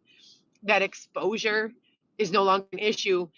Having the money is having not just an iron vest in the environment of an X-ray. It's like walking into an X-ray with a fucking lead, you know, portable house around you. You know, that's the difference. The damage that you suffer going and having an X-ray unprotected, like that you don't even think about that when you have the money, because when you have the money, you're living in a lead house in that metaphor. So that was what What are you trying to say? 100% of my focus. And of course it was trauma based, you know, and it still is trauma based. Every fucking day I'm going. I constantly live in this mental state of panic.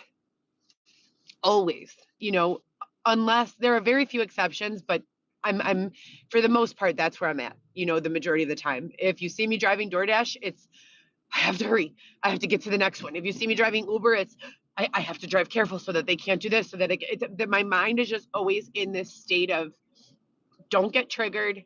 Don't let them see that you're panicking, even though you actually are.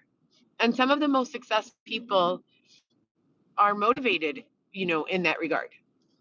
So it doesn't make me feel like life is over for me, and it never has. If anything, it makes me feel like people are in trouble with me. You know, they're in trouble with me because. What do you mean in trouble with you? Like, if they mistreat you, they're in trouble? They're never going to stop me, ever. Unless they kill me, you know, and even then my story will live on. So I'm working promotions with Lambo. Right, let's get back to the story. This is fucking crazy. And how far is I've never been able to oh my god, we're only halfway through. Jesus. This is pretty. You guys were like, there's a whole bunch of new information. There, yeah. Yeah, there is. I fucking fell in love again, you know, with the industry, with Lambo, with Lambo. Isn't that thing on Reddit? I think that's Lambda. Fucking Lambo. Who is Lambo? Was that in Star Wars? That's Han Solo's friend that betrayed him or something? Lambo! I think that's Lando. I don't know. Maybe Lambo is his own thing. Lamborghini? It was me. Lambo and I never had a romantic relationship. I felt like he was like a brother to me. It was. Oh, fucking Lambo's a person. Shit. I thought it was like a company. Me, Lambo, London Black, Baco. Do you guys remember Baco? He reminds me of Meek. These are all Star Wars characters. Mills. Baco Sullivan. It was the 5 of us. Chewbacca and Land. It's just a knockoff Star Wars. We can't name ourselves Chewbacca and Lando, the licensing rights. So we're Baco and fucking Lambdo. And then Lambo got married to Jessica Cho, and she would kind The Cho and the Bo, they had to go together. They rhyme. of, be in and out of it, but mostly it was like his baby, like not hers. Huh? And she was cool too. And we would host these parties. I remember the first event that I planned with Lambo was Rook Roka's 31st birthday party, a Mardi Gras themed event hosted at Time Chicago, which is now Liquor Box.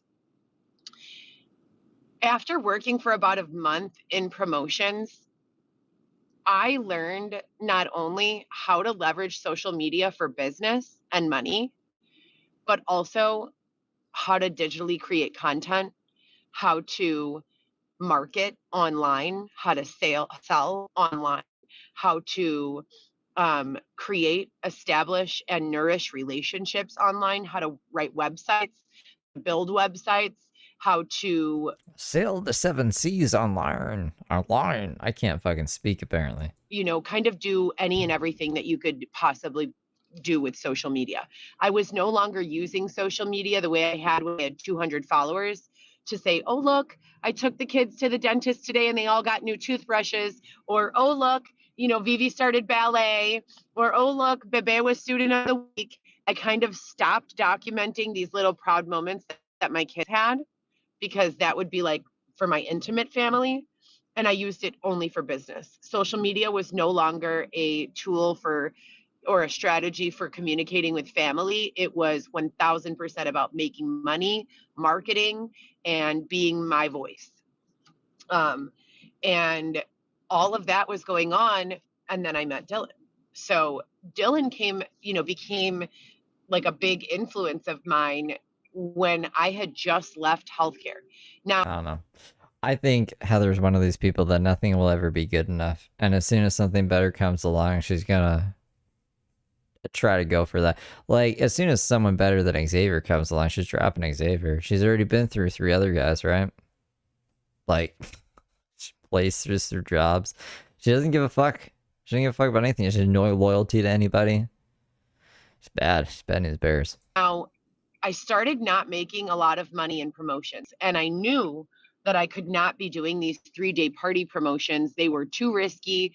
I was afraid they were going to get caught by the police. I was afraid I was going to be, implicated in anything like that. And if a rave gets shut down and your name is on the flyer, I don't know what that means. Lambo becomes Dylan?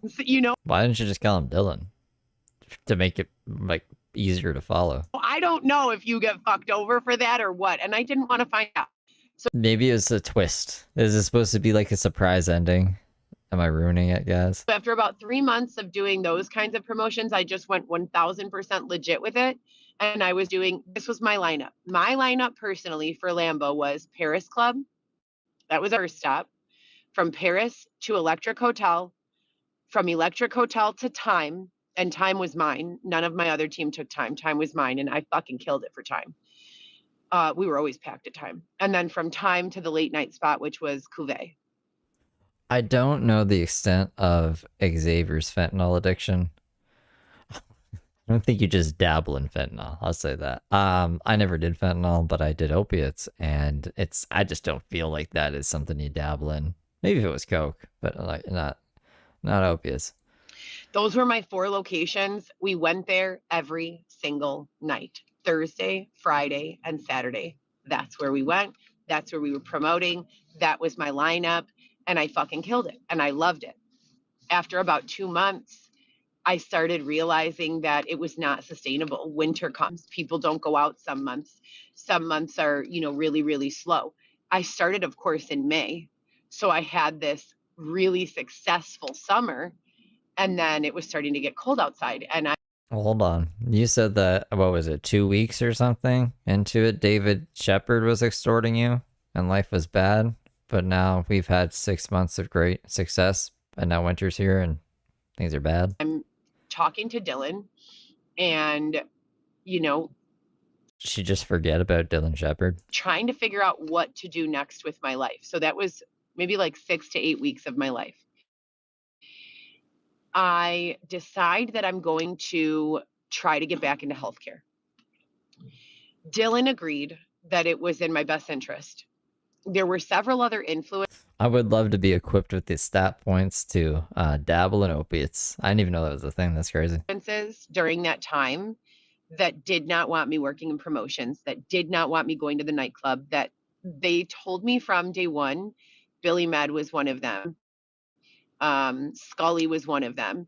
There were just several. Mike Scully's a really old character that she's been bitching about since, oh god, for as long as she's been on the internet, basically. Lushik was one of them. There were just several larger promoters that had been in the game for a long time that came directly up to me and told me, you are not going to be okay in this environment. You were not made for this. You do not have, not what it takes. You're not Trench's girl. But like, you are going to get taken advantage of if you stay here.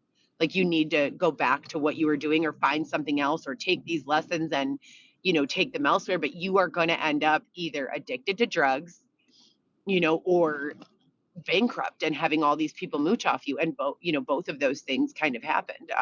There was a 3-week period. So Heather is actually the one who came up with the buttering the tooth thing. She's like, they butter my tooth, which means the forces that be will put filters without Heather's consent on her Instagram stories to make her tooth look worse than it actually is. Her tooth isn't rotten, okay? They are just buttering her tooth, and that's what she's sticking by. When I think I Molly maybe 18 out of 24 days in that period. And I remember going up to Sean Denham and telling him Sean Denham is a main staple. Isn't Sean Denham like an actual person? In the nightlife industry in Chicago and has been for decades. Maybe I think of Sean Paul. Sean Paul who sold denim jeans? Sean John, that's who I'm thinking of. I remember going up to Sean Denham and telling him, who was a very good friend of mine, and telling him, I need help. Like, I've never done a drug before 2 months ago. And now out of 24 days, I've taken Molly 18 of them that I know of. And we were also around this peer group that was putting Molly, DMT, whatever the fuck they had, ketamine, whatever they had in everything. I mean, if you walked into a room and poured yourself something to drink, there was a 50-50 chance that it would have who knows what in it. Party favors is what they called it. Special drink is what they called it. And it was just to the point where rockstar lifestyle doesn't even begin to explain it. I mean, rockstars actually like make consumable content and art.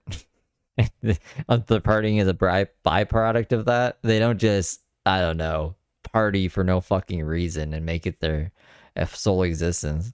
Go on stage and get paid. We were all like living in the underground, going to these underground locations and staying days at a time.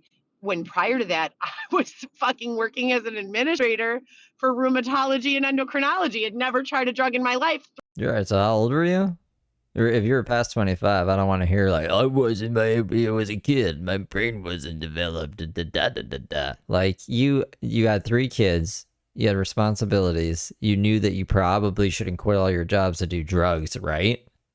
Like, I don't think you need a fucking science degree to know that. 3 months ago. So it was just such a huge contrast, so difficult for me to make work. I could not make it work. And then the trauma started. So random things would start to set me off. I would start crying and I would not be able to stop. And mix that with, not good sleep. It's just a fucking mess. Like, it's not good. You need sleep. And this is why, if you guys have been a part of any of my campaigns, after everything happened with the show and they did me so bogus, the whole intention with the show was positive. It was the show was, there's nothing wrong with the show. Supposed to be like a public service announcement to hold people's hand and say, you can fuck up at life and you can be okay and rebuild and you can be better than ever. Have you watched the show before? It's a reality show. There's drama. I don't think anyone from that show is together. Pretty much every season, every couple breaks up. The last season, everyone broke up. I'm pretty sure the season I've seen like every episode or every episode, every season of Love After Lockup. I'm really racking my brain to try to think of anyone who's still together. Did not want to exploit that part of things because they didn't want people to feel justified or like going to prison was cool, is my opinion. But they basically kind of destroyed, my ability to see clearly. It wasn't the show. It's crazy that she was the crazier one. Dylan was the prisoner. Dylan was the one who went to jail. Heather is the one on the outside. She was crazier than Dylan and crazier than most of anyone else on the show. And what I mean by that is I started getting extorted by an officer. Like, usually, even the craziest people will keep their cameras. Sometimes they rip their mics off. Heather ripped out every single camera in her car, started driving holding Dylan hostage, basically, down a one-way street, down the wrong way down a one-way street, until Dylan ripped the keys out of the car and left, and she was freaking out. Man, it's, the show had nothing to do with that. To nothing about promotions, actually completely unrelated. It was about fraud. About a week after I started talking to Dylan, so let me back up. I'm working in promotions, and there's this girl, everyone calls her Tiny.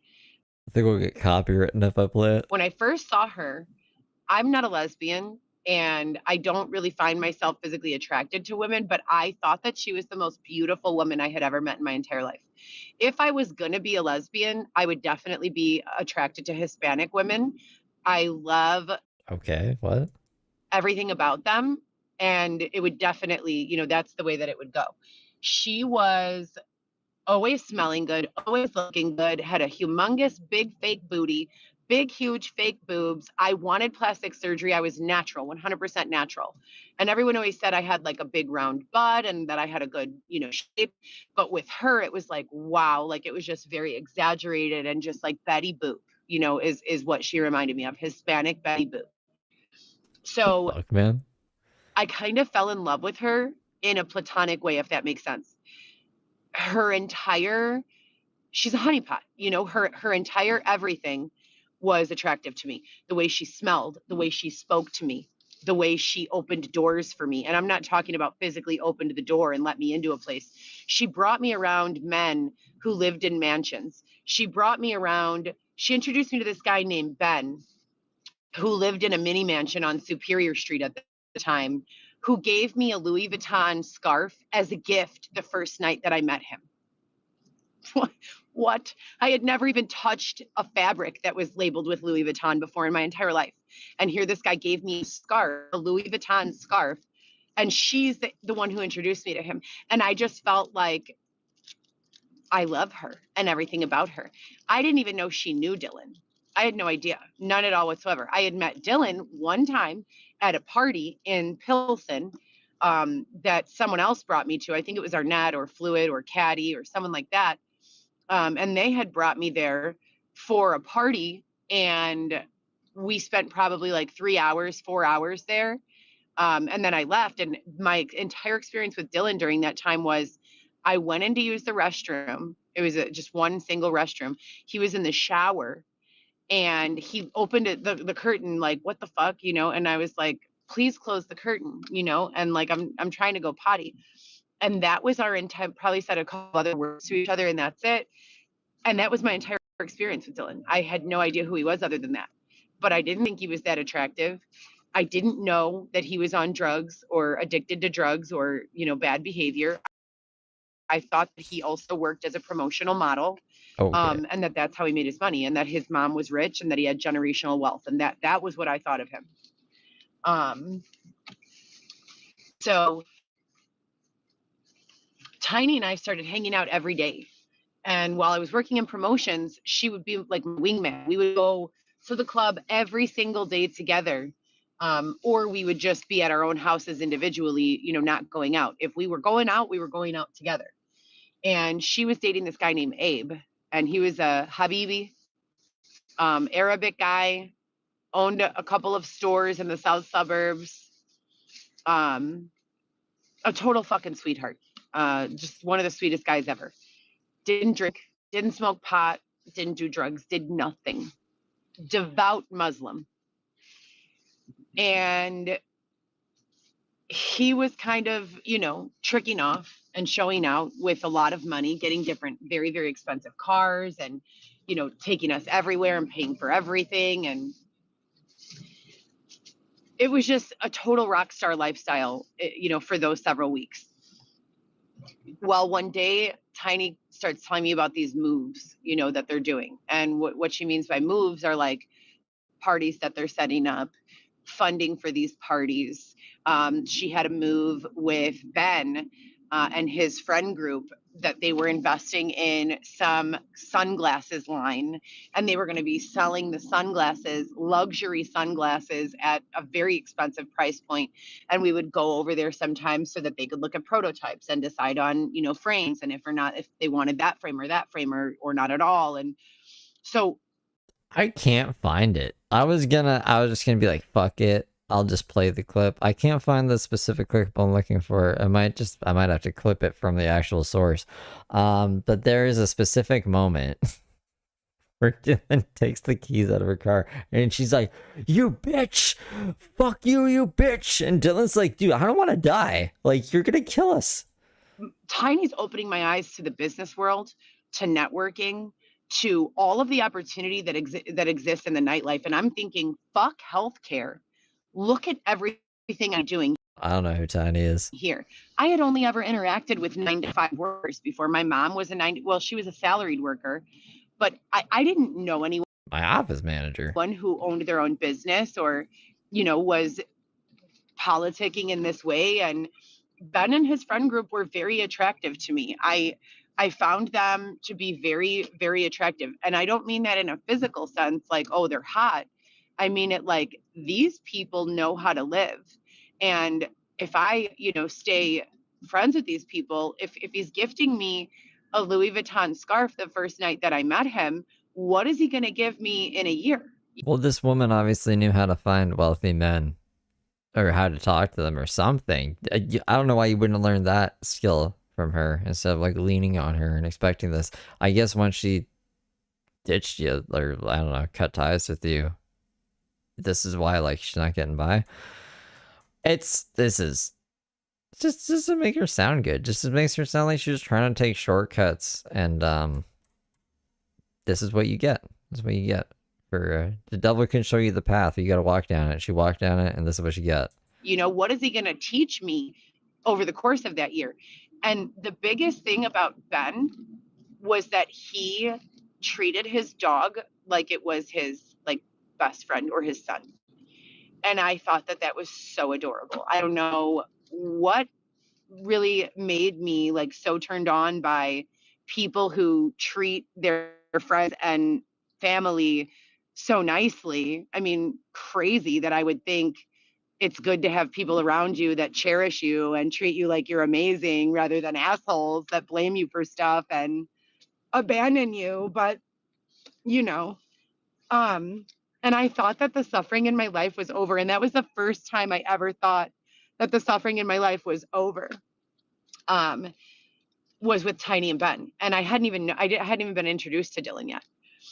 That relationship that Tiny and Ben had was there, and then it was gone. It was like she completely refocused on Abe. Her and Abe would go to dinners once a month to see Ben and his friend group, but not consistently how they were before. And the partying around the group was becoming more exclusive. People were not bringing phones in. They wanted us at the beginning to randomly recruit women to bring to these parties. At the end of that, it was getting very paranoid feeling, and they were maybe partying too. It was just getting very paranoid feeling, nothing was going on in front of me. I couldn't see anything going on at all, but I could feel, as fuck. People would just be very uncomfortable. So this is such a weird fucking origin story for Heather Gillespie. So she was always just some weird fucking side character that was straggling along others. And now she's a main character and she's fucking insane. So that's when Tiny introduced me to Dylan. And she basically got arrested one weekend. We were not hanging out that weekend, and I did not know she got arrested. And she called me and said that she needed me to go with her to Maywood to pick up her belongings. And I'm like, Maywood to pick up your belongings? What do you mean? And she's like, yeah, well, we got arrested this weekend, me and Dylan. And I'm like, Dylan, oh God, that guy, like, why are you hanging out with that guy? Like, I was just not for it. Like, I didn't like him. And I didn't like how everyone was like throwing themselves at him. Like, Dylan. Why would you be hanging out with that guy? Let me get his name tattooed 5 times on me. These women were so obsessed with him. And it was just like, ugh. There's never been, I want to be with a person who treats me like the center of their You're the most obsessed out of all of them. world. You haven't been able to shut the fuck up about it. How long has it been since they broke up? It's insane. There's nothing attractive, in my opinion, about a man who gives the same amount of attention to me, his lover, his wife, Right, Tash, all this is happening while she's full-time primary parent. Tusk. his best friend, that he gives to any other woman that walks up. I like exclusivity. I value exclusivity. I want my man to be respectful and kind to all people, women or men, but I don't want my man to treat every fucking other person like they're the same as me. I want to be up here and all those people can be right here. It's fine. Treat everyone with love and kindness and respect down here, but I want to clearly be up here. And I don't know.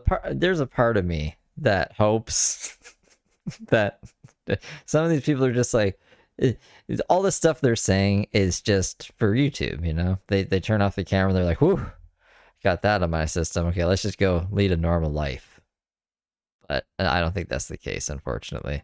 And I want to do the same for my husband, right? I want to treat some random guy at a party the same way that I treat Xavier, right? So that's always been how I am. And I don't know, it was not like that. That was not the culture among these people.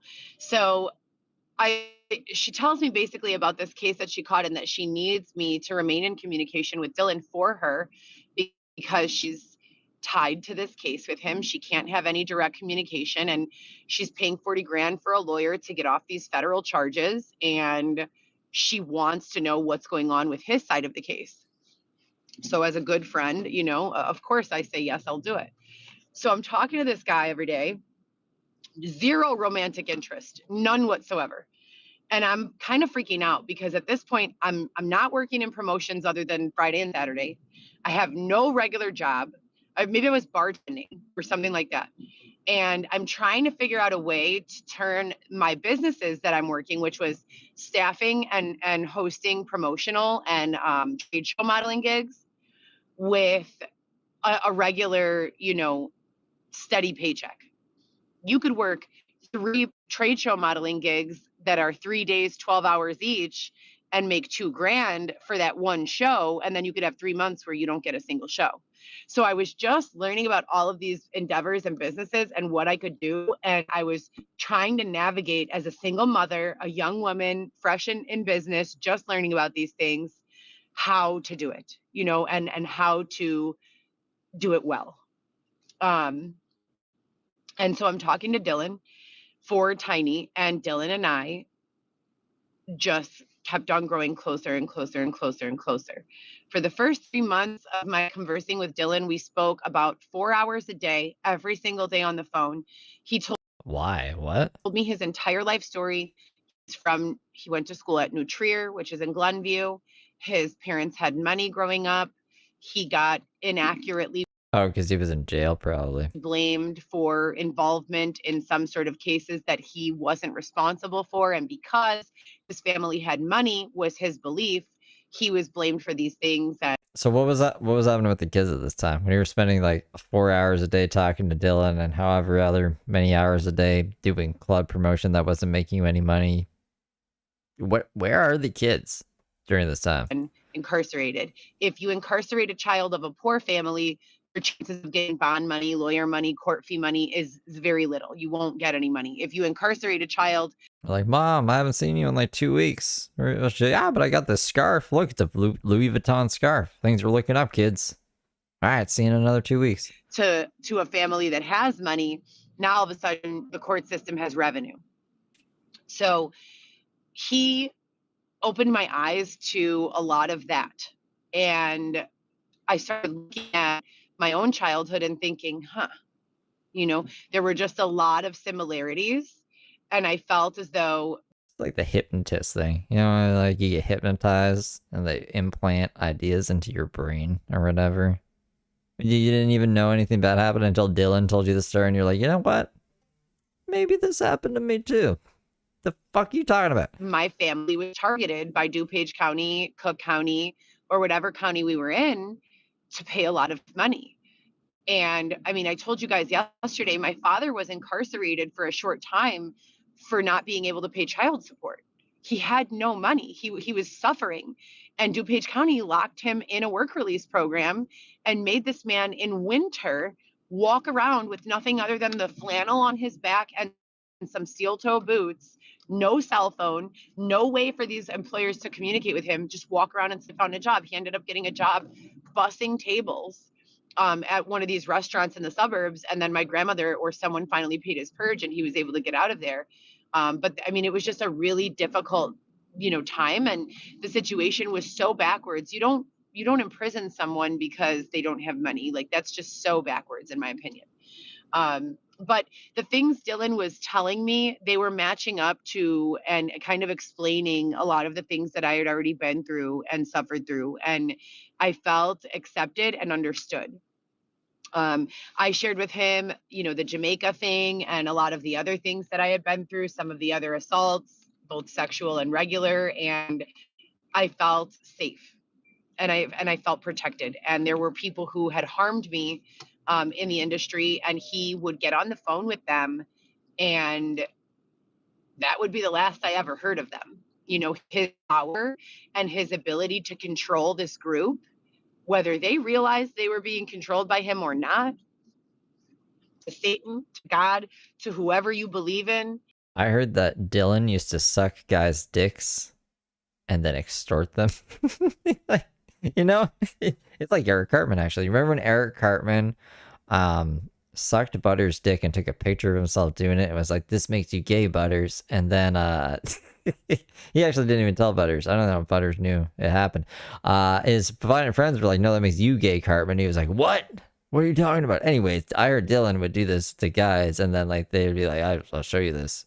I'll make you look gay. And they're like, oh no, what do you want, Dylan? And he's like, haha. Anyways, I don't know if there's any truth to that. He was the boss. And from prison, he could very easily say, that's what people say, Jessica. Get out of Heather's house, and would go. But me being there in the house with them face to face, asking them nicely 30 times in a 3-day period to go, I'd have luck. He would get on the phone in 5 to 30 seconds and they'd be packing their shit and leaving. And that was very attractive to me. I was very attracted to that. I felt very safe. I felt very protected. I felt very... You don't want to end up like Trench's girls, Butter.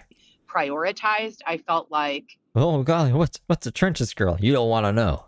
A baby, in someone's arms, that they can trust. Like that's how I felt. From there, the conversation started going to, so the first part was establishing a common ground. He would commonly tell me, you and I, Heather, we're not like these people, these lurkers, these people that do drugs all day and party. We're not like them. We have educations. We have professional backgrounds. We have family members that are respected with careers, and his mother. It's a crazy plan, yeah. I just remember, Marissa, I don't know if they're still together now. Probably not. They're on again, off again. Marissa be yelling, you sucked dick last night, blah, blah, blah, blah. Like she knows about the schemes. Mother sold seats on the board of trade. My stepfather was a stockbroker on the board. They're no longer together. Is he, they're doing their domestic violence thing again? Board of trade. I hope she gets away from him. Poor Marissa. Father was a musician. My father was and is a musician, and had played in bands for years and performed live. And his father is a guitarist. My father is a drummer. So there was just, his mother is professional. My mother was a CFO for Bally Total Fitness and then Export. So it was just like, I felt like I was kind of almost looking in a mirror We were both super duper obsessed with the gym.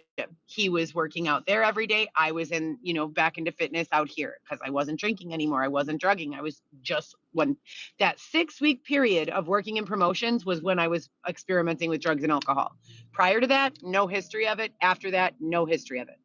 So it was just in that environment. And it's always been that way. There's never been a time where I felt like anything like. We need a Heather Gillespie Christmas with Xavier meeting Heather's dad, and then they bond over drums.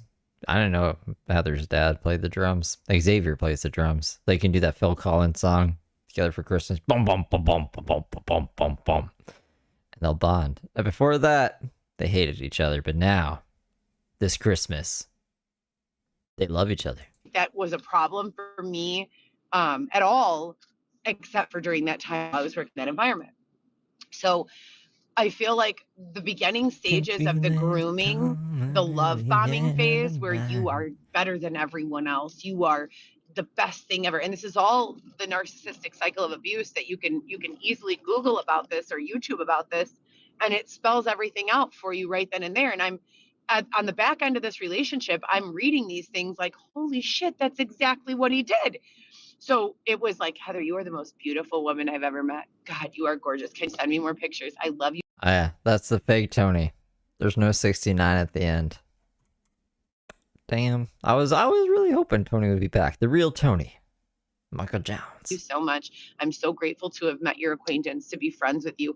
We're different than these people. These people come from bad backstories. These people have been abusing drugs since, their whole lives. These people's parents are not good people. These people, and the things that he would say to me would win me over because they felt true, and they felt like it felt like him and I were being separated for some higher calling, and like the rest of these people were fucked, like just. It's our cult leaders too. Yeah. Not fucked like someone was going to harm them, but fucked like. They don't see the truth, not the truth. I don't know. They don't see things how we see things. They had nowhere to live. They were selling drugs, a lot of them. They were engaged in God knows what type of oppression. They were being targeted either by Cook or the feds or the local or whoever the fuck was working them, walking them.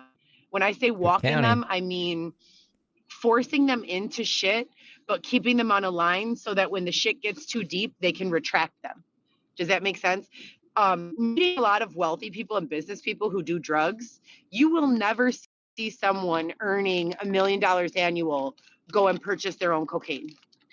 You won't see it. You'll see them send in a middleman, an intermediary, or whatever their drug of choice is. But my point saying this is that it's probably smart. There's a very clear, when you reach a certain level of success, all this shit doesn't go away. You just get smarter at navigating it. And the people who Dylan and I were working with and exposed to, they were on someone's line.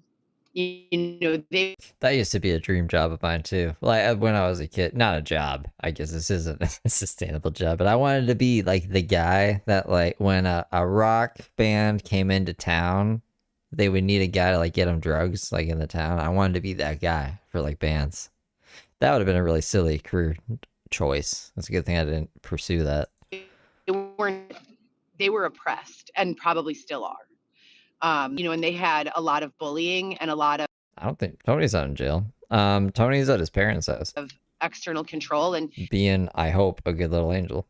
A lot of them were Freemasons, and a lot of them were under protections of different, variables, different organizations, different underground, establishments, and some of them police, some of them not police, some of them detectives, some of them not detectives, some of them. You want to be a storm chaser? Storm chasing's pretty cool. What's her faces? Oh my god, that was really bright. Christine from Sister Wives. Her new guy is a storm chaser. Doing deals for the state. Some of them working probably with mob or other. When I say the mob, I mean any group, organized group of people engaging in any sort of business that is deemed illegal or unethical. Gog Magog. Gog Magog. And these people had all of them had ties. I don't know, about now. Bow ties, long ties. pink ties. But in learning all of this from Dylan, and this is all on a recorded line, every fucking bit of it, it's all on a recorded line. I was not working in sexy content. I was on the phone with Dylan saying, I need to go back to healthcare. So what did I do? I got a job at the Illinois Bone and Joint Institute. And I thought, all right, I'm going to stop promoting for a while. I'm going to do only promotional. I'm going to start doing I'm going to stop doing promos in the club.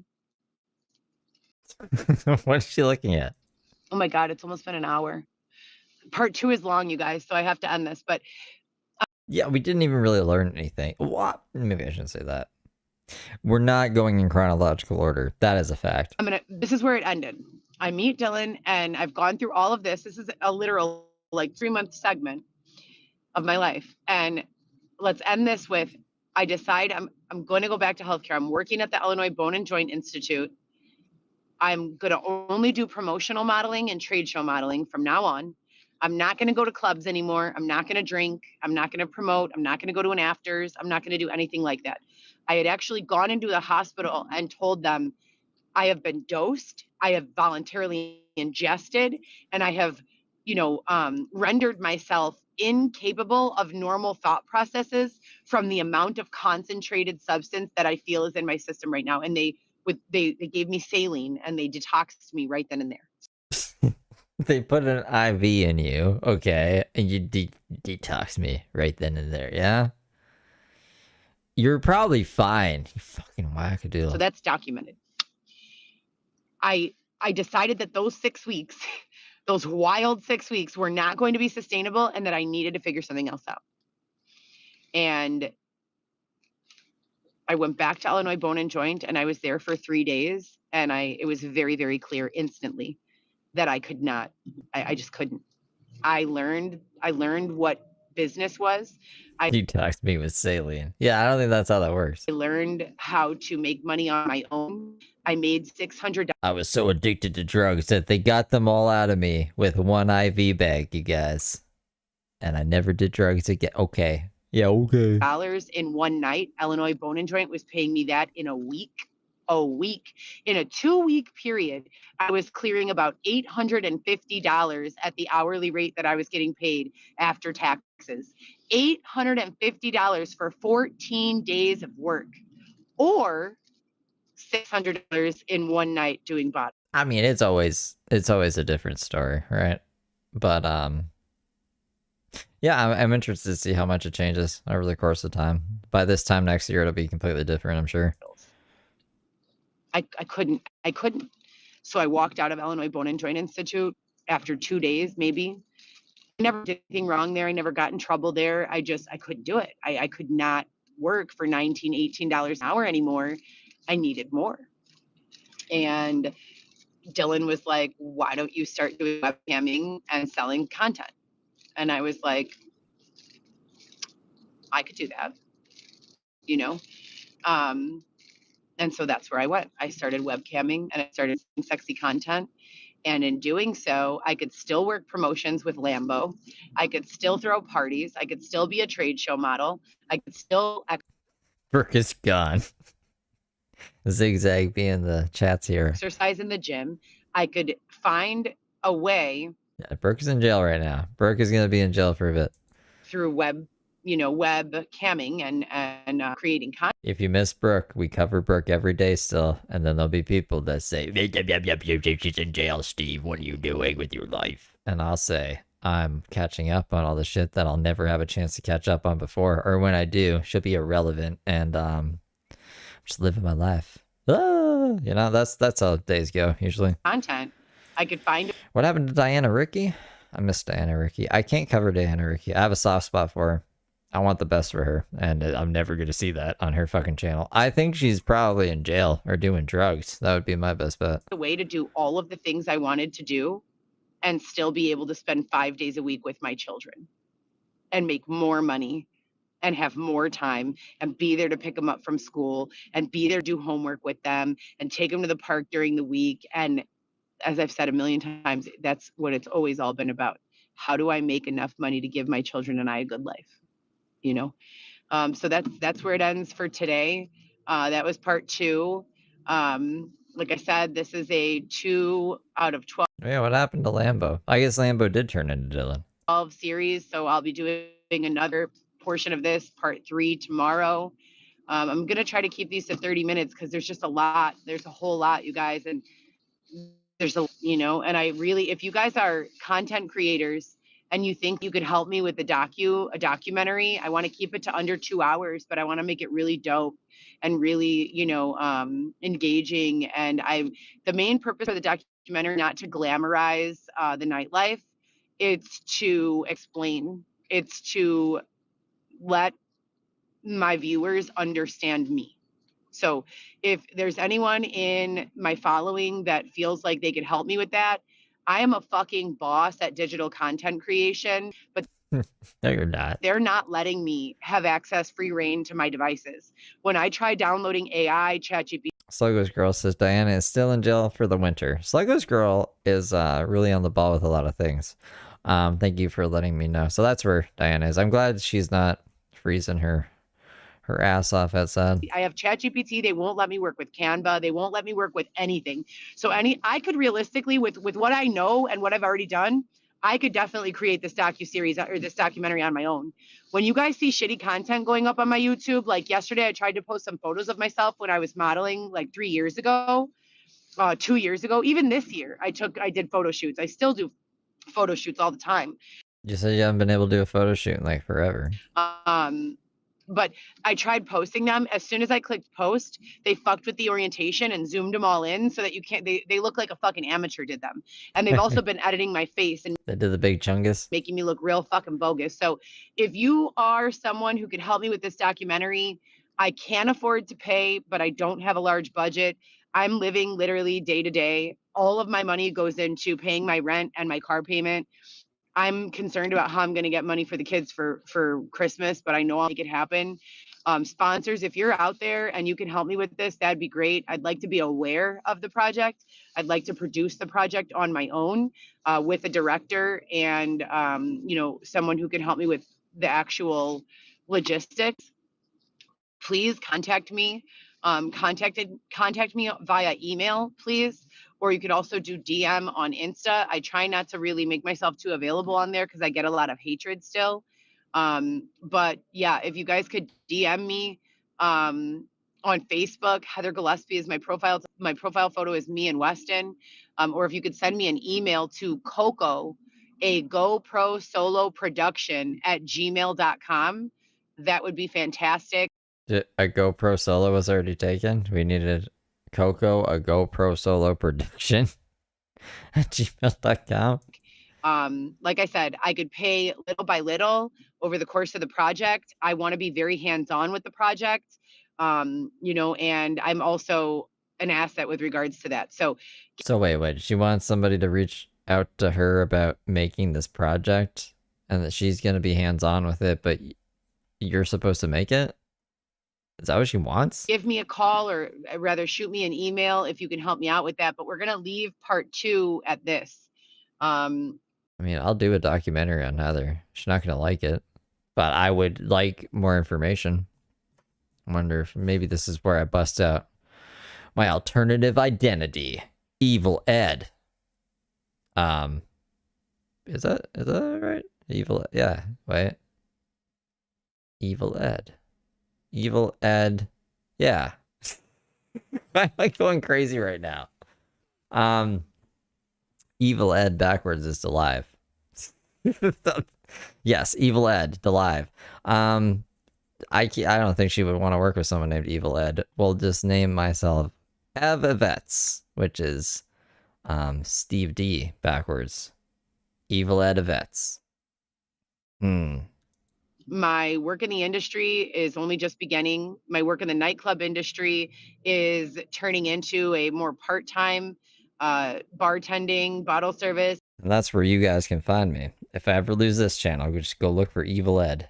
I mean, it'll be in the same algorithm, I'm sure. It'll just be like covering Brooke or whoever. And you'll be like, oh, Evil Ed, wink, wink. I know who that is. Events planning kind of scope. And I'm doing my best at this point in time to reincorporate the gym as well as, you know, learning the ropes with sexy content webcamming. So that's where we leave at the end of Volume 2. I had just met Dylan. We had been talking for several months. We were in an exclusive relationship, friends, but it's starting to get romantic. And he actually, in the next series, I'll talk about how he proposed to me shortly after that. I would say about 2 or 3 months after we met. But that's where we'll leave it for now. So, all right, you guys, thanks so much for listening. I know it's a lot, and I'm really excited to get a project together that, will help people understand me better, and also probably, bring some value to several other communities. So, have a great day. Happy Black Friday. The season of giving. So, sponsors, if you can, please. Oh, it's Black Friday. Does that mean the sales are going to be over? I got to get they got a sale on for the Diablo expansion pack that I'm never going to buy unless I get it, I guess, on Black Friday. That reminds me. Please help me out. I know a lot of people from the industry. Paul John, I know that you do horror and scary shit. Ooh, wait, what? If you're willing to work outside of that, Paul John? Your normal genre, I'd love to work with you in creating this docuseries or this documentary. I know that you probably charge a lot. I don't know. I'll work on a documentary with Heather. I won't even charge her anything. But I'm making all the money off of it. Like, she's not gonna see anything from it. But she won't have to pay me. Who you've been working with lately. I know that you comp a lot for your friend group, but I'm not asking for that. I'd like to, pay if you're interested. I trust you and I know you and I've seen the quality of your work. If you're busy, I get it. I mean, it's gonna happen either way. She might as well have some say in it. Anyone else who's associated with Paul John or any of these production companies or non-associated but knows me and thinks that they could be an asset with regards to this project, I'm really thirsty to get it done. I've suffered a lot at the hands of misinformation. There's been a lot of really negative surrounding me, who I am, what I've done to others, what I haven't done to others. I'm a good person and I'm very nice and generous and kind. I won't charge you anything. My one stipulation is before we get started, you gotta finish the coffee table book to show me you're serious, and then we can get started on this docu-series. That whatever the fuck it is. And I'm not trying to harm anyone with my project. I'm just trying to get the understanding for my situation that it deserves, and trying to move forward. So, all right, you guys have a great day. Happy Black Friday. Sponsors, tee up. Tee up sponsors. Wait, what? We got another one?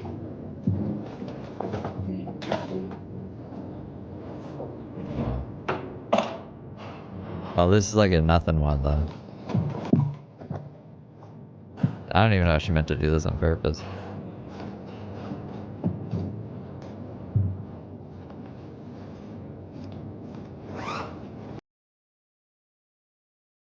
What's that? Soda request. What the fuck is this?